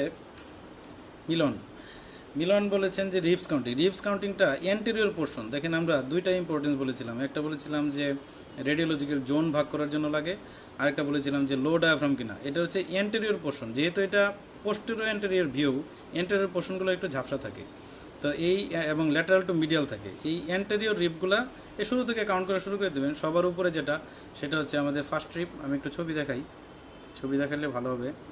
এই ছবিটাতে খুব ক্লিয়ার আছে, কিন্তু এই ভিডিওতে ক্লিয়ারলি বোঝা যায় না। এই যে সবার উপরে যেটা, এটি ফার্স্ট রিব, এই যে ল্যাটারাল থেকে মিডিয়ালে যেটা আসছে ফার্স্ট ট্রিপ, তারপরে সেকেন্ড ট্রিপ, তারপরে থার্ড ট্রিপ, তারপরে ফোর্থ ট্রিপ, ফিফথ ট্রিপ, এইগুলো না, স্পষ্টগুলো না। এই যে মিডিয়াল টু ল্যাটারাল যেগুলো গিয়েছে এগুলো না, ল্যাটারাল টু মিডিয়ালে যেগুলো এসেছে এগুলো হচ্ছে আমাদের anterior portion of the rib, এবং সবার উপরে হচ্ছে ফার্স্ট, তারপর second, third, fourth, fifth, six, seventh, আপনি ইজিলি এইভাবে কাউন্ট করতে পারবেন। আচ্ছা, ব্রঙ্কাইটিস নিয়ে, ব্রঙ্কাইটিস হচ্ছে কি, ক্রনিক ব্রঙ্কাইটিসে অনেক সময় শুধু ব্রঙ্কোভাস্কুলার মার্কিংগুলোই একটু প্রমিনেন্ট থাকে, আদারওয়াইজ ক্রনিক ব্রঙ্কাইটিসে তেমন কিছু পাওয়া যায় না। আচ্ছা, আরেকটা হচ্ছে পেরিফেরাল প্রুনিং এবং অলিগেমিক লাংফিল্ড। পেরিফেরাল প্রুনিং হচ্ছে যদি যদি ভাস্কুলার মার্কিং অনেক বেশি প্রমিনেন্ট থাকে, কিন্তু সাডেনলি ল্যাটারালি গিয়ে যদি এই হঠাৎ করে যদি ভাস্কুলার মার্কিংটা অ্যাবসেন্ট হয়ে যায়, এটাকে প্রুনিং বলে। এটা একটু স্পেশালাইজড কোয়েশ্চেন, এই কোয়েশ্চেনটা কার্ডিওলজির জন্য খুব ইম্পর্টেন্ট। মানে পালমোনারি আর্টেরিয়াল হাইপারটেনশন যখন হয় তখন এইরকম হয় যে এই একদম মিডিয়ালি অনেক বেশি প্রমিনেন্ট পালমোনারি আর্টারি, একদম ল্যাটারালি নাই, এটাকে বলা হয় প্রুনিং। আর অলিগেমিক বলতে হচ্ছে এই মানে ব্রঙ্কোভাস্কুলার মার্কিংগুলোতে তত বেশি, ভাস্কুলার মার্কিংগুলো তত বেশি প্রমিনেন্ট না, এগুলো হচ্ছে আপনাদের অলিগেমিক লাং। আচ্ছা, পিএ এপিভিউ ডিটেলস এগুলো জানার খুব বেশি প্রয়োজন নাই, নিজ দায়িত্বে জেনে নেবেন পিএ ভিউ আর এপিভিউ, কারণ আপনি যত প্র্যাকটিক্যালি যত এক্সরে এই জীবনে ফেস করবেন বাংলাদেশে থেকে সব হচ্ছে পিএ ভিউ, কাজে এপিভিউ নিয়ে আপনার এত মাথা নষ্ট করার কোনো প্রয়োজন নেই। আচ্ছা, বেশি থিওরিটিক্যাল ডক্টর হওয়া যাবে না, আমি বারবার বলছি, এগুলো করে পোস্ট গ্রাজুয়েশন পরীক্ষা খুব বেশি পাস করা যায় না, এবং ভালো ডাক্তারিও জীবনে কখনো করা যায় না। এত বেশি থিওরিটিক্যাল মাথা বোঝাই করা যাবে না, মানে যে জিনিসটা আমার প্রতিদিনই কাজে লাগবে সেই জিনিসটাকে গুরুত্ব দিয়ে বেশি শিখতে হবে। আর থিওরিটিক্যালগুলো অবশ্যই জানা থাকবে, যেটা আপনার নলেজ এনরিচ করবে, নিজ দায়িত্বে শিখবেন, এগুলো সবার সাথে আলোচনা করার দরকার নেই। আচ্ছা, ব্রঙ্কোগ্রাম হচ্ছে কোনো একটা কনসলিডেশনের ভিতরে, ধরেন একটা হোমোজেনাস অপাসিটি আছে, হোমোজেনাস অপাসিটির ভিতরে যদি আপনি কালো কালো দাগ দেখতে পান, তাহলে এটা ইন্ডিকেট করে যে এর ভিতরে ব্রঙ্কাসের প্রেজেন্স আছে। এটাকেই আমরা বলি যে ব্রঙ্কোগ্রাম, হোমোজেনাস অপাসিটির ভিতরে। এটা হচ্ছে ক্লাসিক্যাল নিউমোনিক কনসলিডেশনের ফাইন্ডিং। নিউমোনিক কনসলিডেশন তো সাদাই থাকার কথা, কিন্তু তার ভিতরে কালো আপনি পাচ্ছেন ব্রঙ্কাসের শেডো, এইগুলোকে বলা হয় ব্রঙ্কোগ্রাম। এবং এই ব্রঙ্কাসটা থাকে বলেই ক্লিনিক্যালি আপনি ব্রঙ্কিয়াল ব্রেথ সাউন্ড পান এটার উপরে। হ্যাঁ, আচ্ছা, প্রমিনেন্ট ব্রঙ্কোভাস্কুলার মার্কিং এর ইম্পর্টেন্স হচ্ছে, প্রমিনেন্ট ভাস্কুলার মার্কিং ইম্পর্টেন্স হচ্ছে পালমোনারি হাইপারটেনশন। পালমোনারি হাইপারটেনশনে সাধারণত ভাস্কুলার মার্কিংটা প্রমিনেন্ট। হিমোথোরাক্স এবং হাইড্রোথোরাক্স এইভাবে রেডিওলজিক্যালি আলাদা করা যায়, জেবিন বলেছেন। যেহেতু হিমোথোরাক্স ব্লাড এবং পাস, হিমো এবং পায়োথোরাক্সে এটা ডেন্সিটি খুব ঘন থাকে, ঘন থাকলে এই যে আপার যে মার্জিনটা আমরা যে বললাম dense homogenous opacity obliterating costophrenic and cardiophrenic angles, এতটুকু ঠিক আছে, কিন্তু আপার যে মার্জিনটা ওই মার্জিনটা সাধারণত স্ট্রেট মার্জিন হয়ে যায় এই হিমো এবং পায়োথোরাক্সে, আর শুধু প্লুরালিভেশনে কার্ভিলিনিয়ার বা কনকেভ থাকে। আচ্ছা, হাইড্রোনিউমোথোরাক্সে ফ্লুইড ছিল, তাহলে কনকেভিটি থাকবে কি না? হাইড্রোনিউমোথোরাক্সেও বাতাসের চাপে এই কনকেভিটি থাকবে না, ফ্লুইড মার্জিন স্ট্রেট থাকবে, ফ্লুইডের মার্জিনটা স্ট্রেট থাকবে আর উপরে বাতাস থাকবে। ক্রনিক ব্রঙ্কাইটিস নিয়ে, ক্রনিক ব্রঙ্কাইটিসে এটা ক্লিনিক্যাল ডায়াগনোসিস, এটা এক্সরে নিয়ে আপনার তেমন কিছু ভাবতে হবে না। এক্সরেতে শুধু ব্রঙ্কোভাস্কুলার মার্কিংগুলো একটু প্রমিনেন্ট থাকতে পারে। আর ক্রনিক ব্রঙ্কাইটিসে আপনারা জানেন মোস্ট কমনলি করপালমোনালি হয়, তো অনেক সময় কার্ডিয়াক শেডোটা একটু এনলার্জ পেতে পারেন। আদারওয়াইজ ক্রনিক ব্রঙ্কাইটিসে স্পেসিফিক খুব যে একদম ডায়াগনস্টিক কিছু পাবেন ওরকম না। এমফাইসিমাতে কি বথলাং এমফাইসিমা কোনো ইউনিল্যাটারাল ডিজিজ না, এমফাইসিমা হচ্ছে একটা বায়োল্যাটারাল ডিজিজ এবং এটা ক্রনিক ডিজিজ। এটা একদম ক্রনিক্যালি সিগারেট 10 প্যাক ইয়ার না খেলে সাধারণত এমফাইসিমা হয় না কারো, এই জন্য 10 প্যাক ইয়ার সিগারেট মানে তো অনেক দিনের একটা ডিজিজ।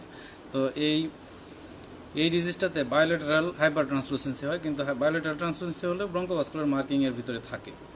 আচ্ছা, তারপরে হচ্ছে স্পেশাল কিছু খেয়াল করতে হবে, কোনটা এজ ডিফারেন্স না, এজ ডিফারেন্সে কী করবেন? এজ ডিফারেন্স রোগীর এজ তো এমনিই জানেন, এটি এক্সরে দিয়ে কেন করতে হবে, করতে পারবেন। এইগুলো হচ্ছে মানে ফর মোর কিউরিয়াসিটি, মানে জানলেন আর কি, নলেজ অ্যান্ড রিসোর্স, এগুলো আসলে প্র্যাকটিক্যালি কাজের জিনিস না। তারপরে আরেকজন ধন্যবাদ। আচ্ছা, ঠিক আছে, হানিকম্ব অ্যাপিয়ারেন্সটা কোন ডিজিজের সাথে রিলেটেড? এটা ব্রঙ্কিয়েকটিসিসের সাথে রিলেটেড। হানিকম্ব অ্যাপিয়ারেন্স ব্রঙ্কিয়েকটিসিস মানে permanent destruction and dilatation of the airway proximal to the terminal bronchiole, এটাকে আমরা বলি ব্রঙ্কিয়েকটিসিস। এই ব্রঙ্কিয়েকটিসিসে আমরা এরকম হানিকম্ব অ্যাপিয়ারেন্স পাই। প্ল্যাথরিক লাংফিল্ড মানে ওই যে আমাদের প্ল্যাথোরা, ব্রঙ্কোভাস্কুলার মার্কিং বেশি প্রমিনেন্ট, আর অলিগেমিক মানে লেস প্রমিনেন্ট। আচ্ছা, হ্যাঁ, অনেক থ্যাংক ইউ। এজ ডিফারেন্সে স্পেশাল কিছু জানা তো, এটা আপনি পেশেন্টের এজ এমনিতেই জানবেন। এটাই এক্স রে দেখে আপনি কি ব্লাইন্ডলি এক্স রে দেখবেন কখনো, যে আপনি মানুষটাকেই চিনেন না?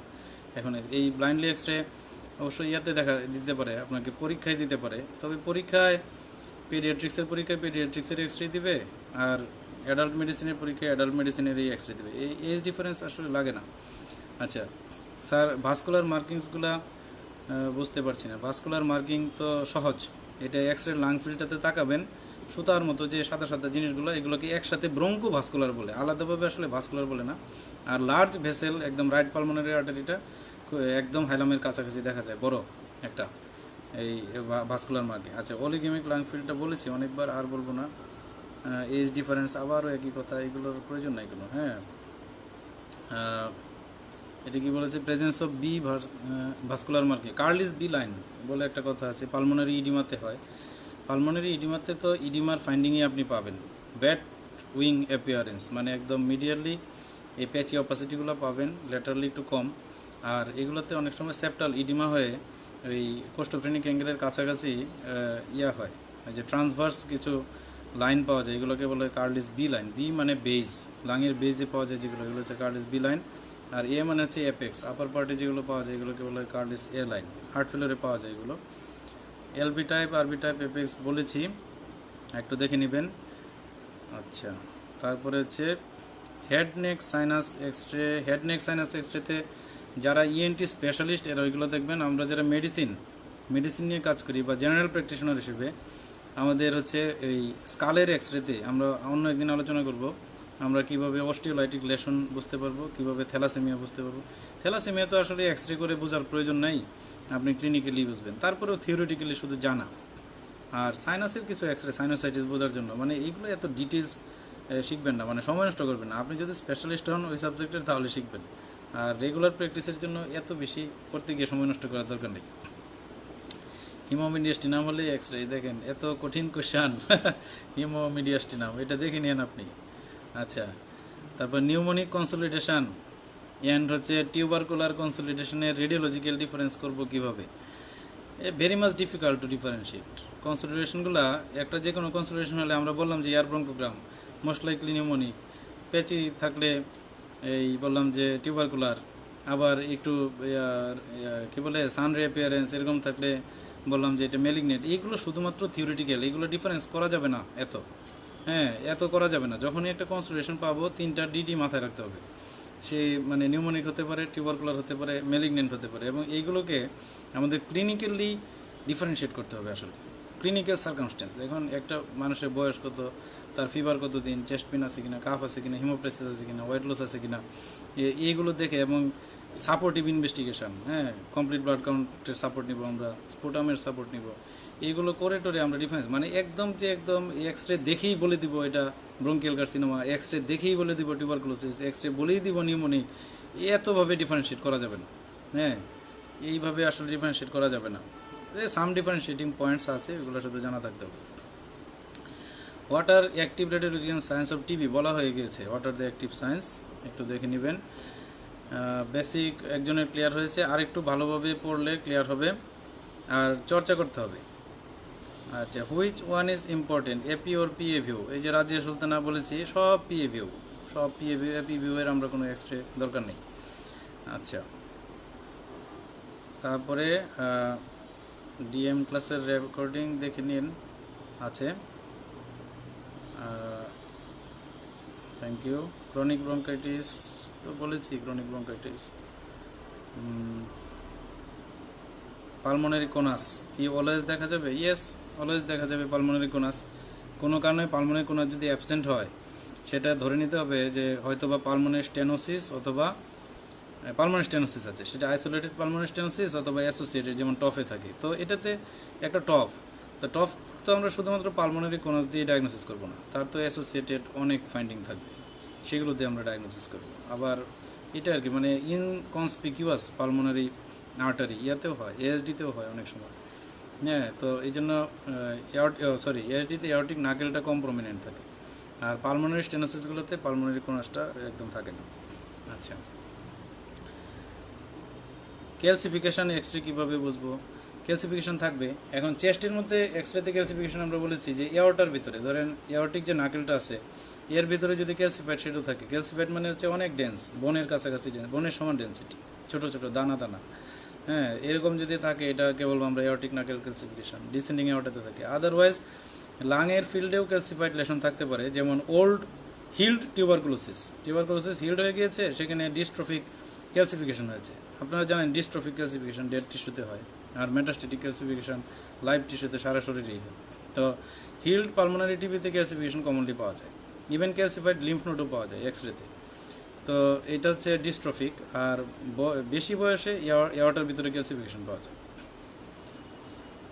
আচ্ছা, রেসপিরেটরি, ইন্সপিরেটরি এবং এক্সপিরেটরি ফিল্মের ইম্পর্টেন্স হচ্ছে অনেক সময় এক্সপিরেটরি ফিল্মে এই কার্ডিয়াক শেডুলটা বড় মনে হয়, তখন রিপোর্টও দিয়ে দেয়। এটা আমি প্রতিদিন পাই, ওয়ার্ডে রাউন্ড দিতে গেলেই পাই, লিখে দিয়েছে রিপোর্টে কার্ডিওমেগালি, এবং এটা নিয়ে জুনিয়র ডক্টররা খুব বেশি চিন্তিত হয়ে যায়। পরে আমি প্রথমেই দেখি যে এটা এক্সপিরেটরি ফিল্ম, আসলে তার কার্ডিওমেগালি নাই।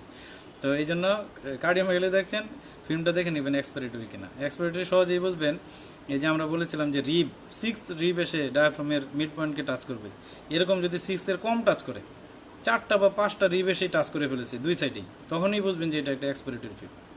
এরকম ভলিউম স্ট্রিঙ্কেজের কারণ আছে প্যাথোলজিক্যাল, ওই কারণগুলো not so common, very uncommon. এটা মোস্ট লাইকলি এক্সপিরেটরি ফিল্ম। তো এটা একটা কারণ। আর যখন এক্সপিরেটরি ফিল্ম হয় তখন লাং বেজের দিকেও একটু রেডিও অপাসিটি থাকে। ফিমেল মানুষের তো এমনিই রেডিও অপাসিটি থাকে, আবার তাদের সাথে যদি এরকম এক্সপিরেটরি ফিল্ম হয় তখন আরও রেডিও অপাসিটি, তখন মনে হয় যেন লাং বেজের দিকে কনসোলিডেশন হয়ে রয়েছে। তখন রিপোর্টে দিয়ে দেয় cardiomegaly with bilateral non specific infection of the lung, এরকম দিয়ে দেয়। আসলে এটা কিছুই নেই, এটা নর্মাল এক্সরে ছিল। তো এই ধরনের এক্সরেকে তখন আপনি যদি রিপিট করাতে চান পেশেন্টকে, ভালো একটা ইন্সপিরেটরি ফিল্ম করাবেন। আর যদি টাকা পয়সা খরচ করাতে না চান, আমরা সাধারণত রিপিট করাই না, ক্লিনিক্যালি কোরিলেট করার চেষ্টা করি যে আসলে এই কোনো ধরনের কোরিলেশন আছে কিনা। তো এই জন্য এটা ইম্পর্টেন্ট। আচ্ছা, এক্সরে পেয়ে যাবেন ইনশাল্লাহ। তো সুতপা আমাদের স্টুডেন্ট, থ্যাংক ইউ। আচ্ছা, আর কারো কোনো কিছু না থাকলে, আচ্ছা, মিডিয়াস্টিনাল লিম্ফেডেনোপ্যাথি কীভাবে বুঝবো? Very good question. এটা আমরা এই আলোচনার এক ফাঁকে বলেছিলাম যে মিডিয়াস্টিনাল ওয়াইডেনিং যদি থাকে কোনো কারণে, আমাদের ইমিউনোলেটারালও থাকতে পারে, বায়োলেটারালও থাকতে পারে, তখন ডিফারেন্সিয়াল ডায়াগনোসিস হিসেবে একটা আমাদেরকে মাথায় রাখতে হবে যে দেয়ার মে বি মিডিয়াস্টিনাল লিম্ফেডেনোপ্যাথি। একদম লিম্ফ নোডের মতো নোডিউলার থাকবে ব্যাপারটা এরকম না, নোডিউলার ছাড়াও থাকতে পারে। তো এরকম মিডিয়াস্টিনাল ওয়াইডেনিং যখন পাবো, একটা ডিডিতে মিডিয়াস্টিনাল লিম্ফেডেনোপ্যাথি রাখতে হবে। এবং টু মানে very important causes of the mediastinal lymphadenopathy, one is the Hodgkin lymphoma and another is the sarcoidosis. তখন এগুলো একটু পোস্ট গ্রাজুয়েট লেভেলের বিষয়, কিন্তু যদি আপনি ধরতে পারেন এটা, তাহলে এটা আবার ভেরি এসেনশিয়াল। এবং ক্লিনিক্যালি কোরিলেট করতে পারলে, আমরা এরকম অনেক পেশেন্টই ডায়াগনোসিস করেছি পরে যে তার সার্কোইডোসিস হয়েছে এবং তার হচ্ছে হজকিন লিম্ফোমা হয়েছে। তো এইভাবে আমরা বুঝবো মিডিয়াস্টিনাল ওয়াইডেনিং দিয়ে। হ্যাঁ, এমফাইসিমাতে সবসময় জেনারেলাইজড হাইপার ট্রান্সলুসেন্সি থাকে, লোকালাইজড সাধারণত থাকে না। আচ্ছা, নিউমোথোরাক্সে কি কোনো রকম শিফটিং থাকবে স্যার? নর্মাল নিউমোথোরাক্সে ইউজুয়ালি নর্মাল টেনশন নিউমোথোরাক্স ছাড়া সাধারণত কোনো শিফটিং থাকবে না। মানে টেনশন নিউমোথোরাক্স ছাড়া এই প্রেশার ক্রিয়েট করার শক্তি আসলে থাকে না ওই ক্লোজড এবং ওপেন নিউমোথোরাক্সের। এই যে প্রেশার ক্রিয়েটিং, তার ফোর্সই থাকে না। ফোর্স না থাকার কারণে এই সে কার্ডিয়াক শ্যাডোকেও শিফট করতে পারে না, ট্রাকিয়াকেও শিফট করতে পারে না, ডায়াফ্রামকেও প্রেস করতে পারে না। এই জন্য নর্মাল নিউমোথোরাক্সগুলোতে কোনো ধরনের শিফটিং থাকে না। আচ্ছা, is there any sign of high fever in x ray chest? High ফিভারের কোনো সাইন, ফিভারের তো সাইন থাকবে না। ফিভারের যদি কারণ থাকে, হাই ফিভারের কোনো কারণ, যেমন নিউমোনিক কনসোলিডেশন, সেই কনসোলিডেশনটা আমরা পেতে পারি। একটা লাং অ্যাবসেস যদি হয় তাহলে সেই অ্যাবসেসটা পেতে পারি আমি। যদি একটা এম্পায়ামা হয় তাহলে সেই এম্পায়ামাটা আমি পেতে পারি। কিন্তু ফিভারের তো কোনো সাইন নেই, ফিভারের কারণের সাইন থাকতে পারে চেস্ট এক্সরেতে। এমফাইসিমাটা আরেকটা বলুন। এমফাইসিমাটাতে একটা জেনারেলাইজড হাইপার ট্রান্সলুসেন্সি থাকে এবং লো ফ্ল্যাট ডায়াফ্রাম থাকে, এবং থাকে আমাদের টিউবুলার হার্ট শ্যাডোটা টিউবুলার থাকে, ডায়াফ্রাম দুটা লো এবং ফ্ল্যাট থাকে, এবং জেনারেলাইজড একটা হাইপার ট্রান্সলুসেন্সি থাকে। এটা হচ্ছে এমফাইসিমার রেডিওলজিক্যাল সাইন। ইন্সপিরেটরি এক্সপিরেটরি ইম্পর্টেন্স বলেছি, টেনশন নিউমোথোরাক্স বাদে এটাও বলেছি আমরা। সবই মোটামুটি বলা হয়ে গিয়েছে, তাহলে মোটামুটি আমরা এখন শেষ করে দিই। আচ্ছা, একজন বলছেন sir elevated right hemi diaphragm আরেকবার বলেন। রাইট হেমি ডায়াফ্রাম আমরা বলেছি যে usually 1.5 centimetre, right dome is usually upper then the usually 1.5 centimetre upper then the left dome, এটা হচ্ছে ইউজুয়াল। তো এই 2 সেন্টিমিটার পর্যন্ত আমরা এই নর্মাল ধরবো, 1.5 থেকে 2 সেন্টিমিটার পর্যন্ত লেফট ডোম থেকে আমরা এলিভেটেড পেতে পারি। একটা হরিজন্টাল লাইন যদি আমরা লেফট ডোম থেকে আমরা টানি, তাহলে সেখান থেকে রাইট ডোমটা 2 সেন্টিমিটার পর্যন্ত আমাদের অ্যাকসেপ্টেবল নর্মালি। যদি 2 সেন্টিমিটারের বেশি হয় তাহলে এটাকে বলবো আমরা এলিভেটেড রাইট হেমি ডায়াফ্রাম। এর কারণগুলো আমরা বলেছি, ডায়াফ্রামের উপরে কিছু কারণ আছে, ডায়াফ্রামের নিচে কিছু কারণ আছে। উপরের কারণগুলো হচ্ছে যদি কোনো কারণে রাইট সাইডে কলাপস হয়, কোনো কারণে রাইট সাইডে ফাইব্রোসিস হয়, কোনো কারণে রাইট সাইডে ফ্রেনিক নার্ভ পলসি হয়, তাহলে সেটাকে আমরা বলবো সেই কারণগুলোতে এলিভেটেড রাইট হেমি ডায়াফ্রাম হতে পারে। তবে কিছু কনজেনিটাল ডিফেক্টও আছে, এইগুলো আমি বলতে চাই না, এগুলো আনকমন। তো এই কনজেনিটাল ডিফেক্টের জন্য ডায়াফ্রাম এলিভেটেড থাকতে পারে। আর below the right dome of diaphragm যেমন লিভার অ্যাবসেস, সাবফ্রেনিক অ্যাবসেস, এবং হচ্ছে আমাদের লিভারে কোনো ধরনের মেলিগনেন্সি, প্রাইমারি অথবা secondary malignancy in the liver, এইসব কারণে আমাদের রাইট হেমি ডায়াফ্রাম এলিভেটেড থাকতে পারে। আরেকটা বলেছিলাম সাব পালমোনারি ইফিউশন, মানে প্লুরাল ইফিউশনটা এমন যে লাং বেজের ঠিক নিচেই এই শ্যাডোটা মার্চ করে গিয়েছে ডায়াফ্রামের সাথে, মানে বোঝা যাচ্ছে না রেডিওলজিক্যালি এটা কি ডায়াফ্রামেটিক শ্যাডো নাকি এটা প্লুরাল ইফিউশনের শ্যাডো। এই কন্ডিশনগুলোতে right dome of the diaphragm আমাদের এলিভেটেড মনে হতে পারে। আচ্ছা, মিডিয়াস্টাইনাল লিম্ফোডেনোপ্যাথি বলেছি। আচ্ছা, কমন লাং ডিজিজের এক্সরে ফিল্মগুলো, এগুলো আমাদের আরেকটা ক্লাস আছে। আজকে আসলে প্যাথোলজি নিয়ে কোনো কথাই বলিনি আমি, শুধু নর্মাল এক্সরের টার্মগুলো যেন আমাদের মুখ থেকে বের হয়, বাংলাদেশের সব মানুষের সব ডাক্তারদের টার্মগুলো যেন একরকম হয়, হ্যাঁ, যেন সারা বিশ্বের সব ডক্টরদের টার্মগুলো একরকম হয়, যেন নিজের একটা কথাকে অসুন্দর মনে না করে কেউ। এই টার্মগুলা এবং রেডিওলজিক্যাল ফাইন্ডিংগুলোর নামকরণ যেন আমরা করতে পারি, এইগুলো আসলে আজকে আমার আলোচনার বিষয় ছিল। তা আশা করি ক্লিয়ার করতে পেরেছি অনেক কিছু। আর কনসলিডেশন এবং মাসলেশনের রেডিওলজিক্যাল, মাসলেশন কনসলিডেশন দেখতে একই রকম, যেটা ক্লাসিক্যাল নিউমোনিক কনসলিডেশন সেখানে ইয়ার ব্রঙ্কোগ্রাম থাকে, আর মাসলেশনে সাধারণত একটা ডেন্স অপাসিটি থাকে। এবং মাসলেশন যদি ক্লাসিক্যাল বলি আমরা, সেই মাসলেশনটা ইরেগুলার থাকে, একদম ইরেগুলার মার্জিন, এবং আমরা বলি সান রে অ্যাপিয়ারেন্স, সূর্যের রের মতো ছড়ানো ছোটানো এরকম থাকে। থিক মার্জিন থাকলে খুব থিক মার্জিন থাকে। আর ক্লাসিক্যাল নিউমোনিক কনসলিডেশন যেটা, সেটাতে একটা হোমোজেনাস সফট একটা অপাসিটি থাকে, যেটার ভিতরে ইয়ার ব্রঙ্কোগ্রাম থাকে। এটা হচ্ছে ডিফারেন্স। ফাঙ্গাল ইনফেকশন কখন সাসপেক্ট করব? এখন এটা হচ্ছে মঞ্জুর উদ্দিন, এটা একটু আপার লেভেলের কোয়েশ্চেন। আমাদের লাঙে ফাঙ্গাল ইনফেকশন কমনলি আমাদের দেশে হয় সেটা হচ্ছে অ্যাসপারজিলোমা হয়। অ্যাসপারজিলোমাটা একটু কমন আর কি, এটা অ্যাকিউট কন্ডিশন হতে পারে অ্যাসপারজিলোমা, আবার ক্রনিক অ্যালার্জিক ব্রঙ্কোপালমোনারি অ্যাসপারজিলোসিস হতে পারে। তো এই অথবা একটা টিউবারকুলোসিসের ওল্ড স্কার আছে, ফাইব্রোসিস হয়ে আছে আপার লোবে, সেই ওল্ড টিউবারকুলোসিসের মধ্যে অ্যাসপারজিলোমা হতে পারে। তো অ্যাসপারজিলোমার ফাইন্ডিং মানে এখানে একটা ক্লাসিক্যাল ফাইন্ডিং আছে, এটাকে বলা হয় খুব সম্ভবত হ্যালো সাইন বা এরকম কিছু একটা সাইন আছে, হ্যাঁ। তো ওইটা দেখে আমরা বুঝতে পারি। এগুলো আসলে very very rare and uncommon, হ্যাঁ। থিওরিটিক্যালি একটু পোস্ট গ্রাজুয়েট পাশের জন্য জেনে রাখতে হবে, আর একটু দেখে নেবেন কাইন্ডলি, বইতে আমার সব কিছু খেয়াল নেই। তো এইটাই শুধু মানে এই ফাঙ্গাল ইম্পর্টেন্ট। আচ্ছা, পেরিকার্ডিয়াল টেম্পোনেটের এক্সরেতে কি চেঞ্জ পাওয়া যাবে? টেম্পোনেট, এই একটা পেরিকার্ডিয়াল টেম্পোনেট বলতে কি, এক্সরে দেখে তো আর টেম্পোনেট বোঝা যাবে না। এক্সরেতে হয়তো একটা বর্ডার লাইন, একটা কার্ডিওমেগালি থাকতে পারে, একটা কার্ডিওমেগালি এতটুকু পেতে পারি। ডিডি আলোচনা হবে, এর ভিতরে পেরিকার্ডিয়াল টেম্পোনেট চলে আসতে পারে। আর ওই যে অলিগেমিক লাং ফিল্ড এগুলো থাকে, কোনোটাই কনফার্মেটরি না, শুধুই থিওরিটিক্যাল। আচ্ছা, তারপরে কনসলিডেশনে কি কখনো অ্যাঙ্গেল অবলিটারেটেড করবে না? খুবই চমৎকার। সাধারণত করবে না। কেন করবে? এখানে তো ফ্লুইড নাই, অ্যাঙ্গেলে কনসলিডেশন হবে, কিন্তু এর ভিতরে যেহেতু এয়ার ব্রঙ্কোগ্রাম থাকবে এখানে, অথবা একটা অ্যাঙ্গেল করলো, ধরেন আপনি কোস্টোফ্রেনিক অ্যাঙ্গেল দিয়া একটু কাভার করলো, কিন্তু এই কনসলিডেশনটা তো ওই রিজিয়ন ক্রস করে আরও অন্যদিকে চলে যাবে। তখন এই যে ফ্লুইডের যেরকম অবলিটারেশন একদম ক্লিন কাট, এই ধরনের অবলিটারেশন কনসলিডেশনে কখনোই পাওয়া যাবে না।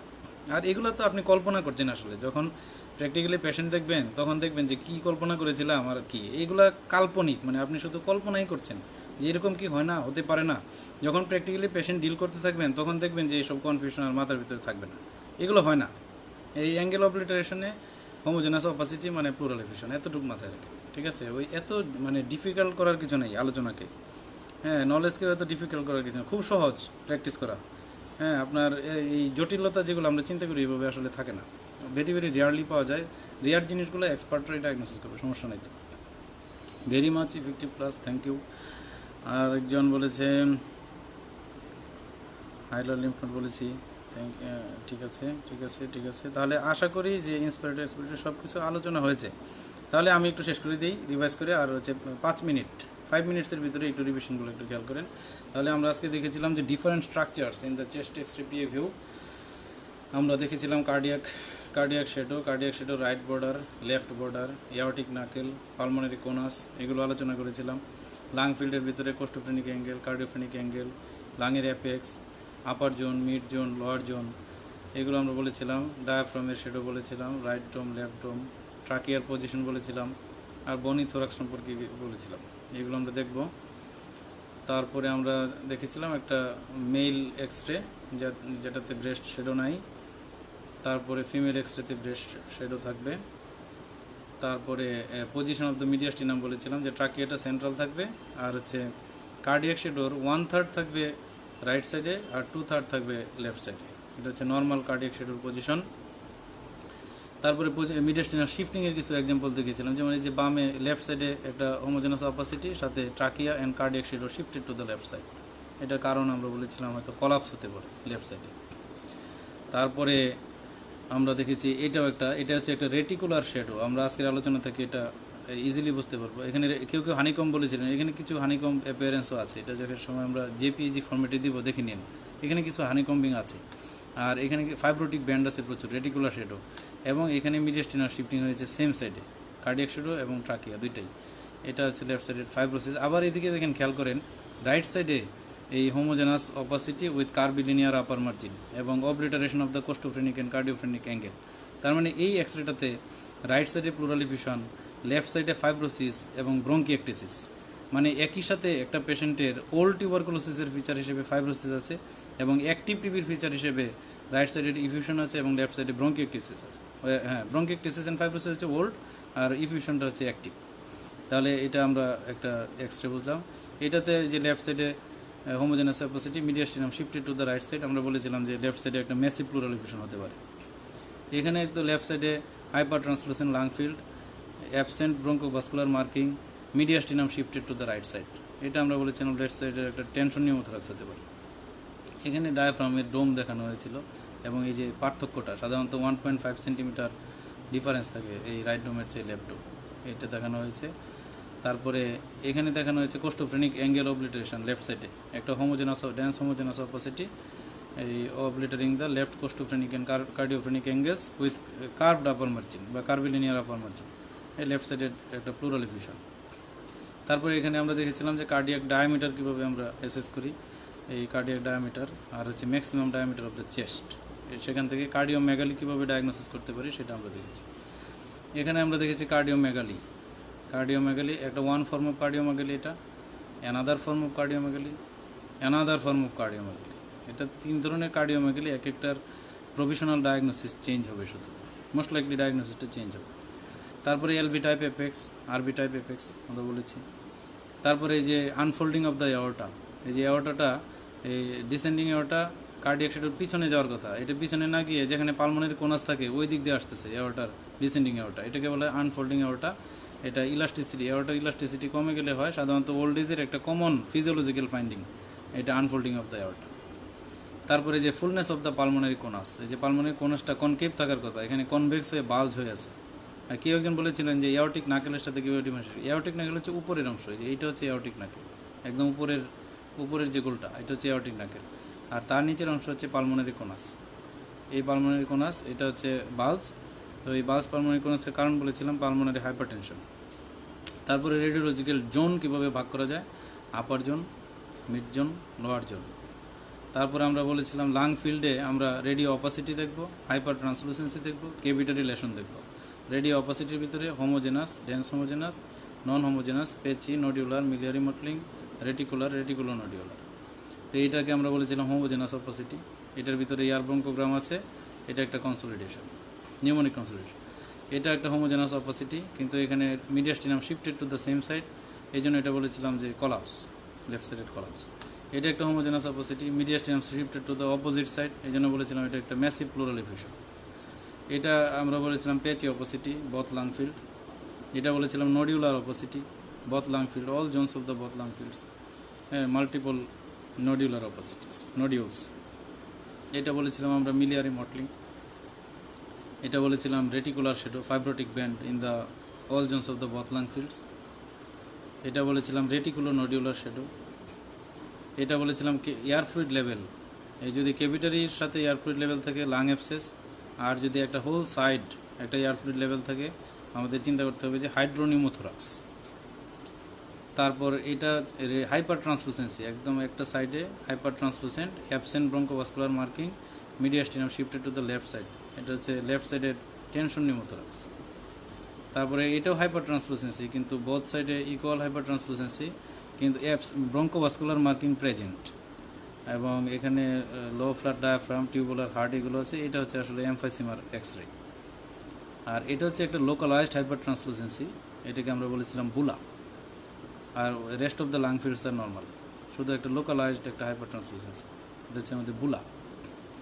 এটা একটা কেভিটি relation, lung abscess, air fluid level. এটাতে একটা সিম্পল একটা কেভিটি রিলেশন, যেমন টিউবারকুলোসিসে হয়, অ্যাক্টিভ টিভিতে কেভিটি রিলেশন একটা থাকতে পারে, অনেকগুলো থাকতে পারে, তো এটা একটা কেভিটি রিলেশন। তারপরে এটাতে বলেছিলাম পজিশন অফ দ্য ডায়াফ্রাম, আলোচনা হয়েছে আমাদের। এই লো এবং ফ্ল্যাট ডায়াফ্রাম কাকে বলে এটা বলেছি আমরা। এলিভেটেড হেমি ডায়াফ্রাম, এখানে লেফট ডোমটা এলিভেটেড, কিছু কারণ আমরা ডিসক্রাইব করেছি। আর আদার পালমোনারি ভাস্কুলেচার, বনি থোরাক্স, ওয়াইডেনিং অফ মিডিয়াস্টিনাম, ইন্সপায়ার, এগুলো আমরা এত ডিটেলস আলোচনা করিনি। তো আশা করি আজকের আলোচনা থেকে যদি কিছু উপকার হয়ে থাকে সেটাই কাজে লাগবে। তো সবার সুস্বাস্থ্য কামনা করছি, এবং ইনশাল্লাহ যদি সুযোগ পাই পরবর্তী ক্লাসে আবার দেখা হবে। আসসালামু আলাইকুম।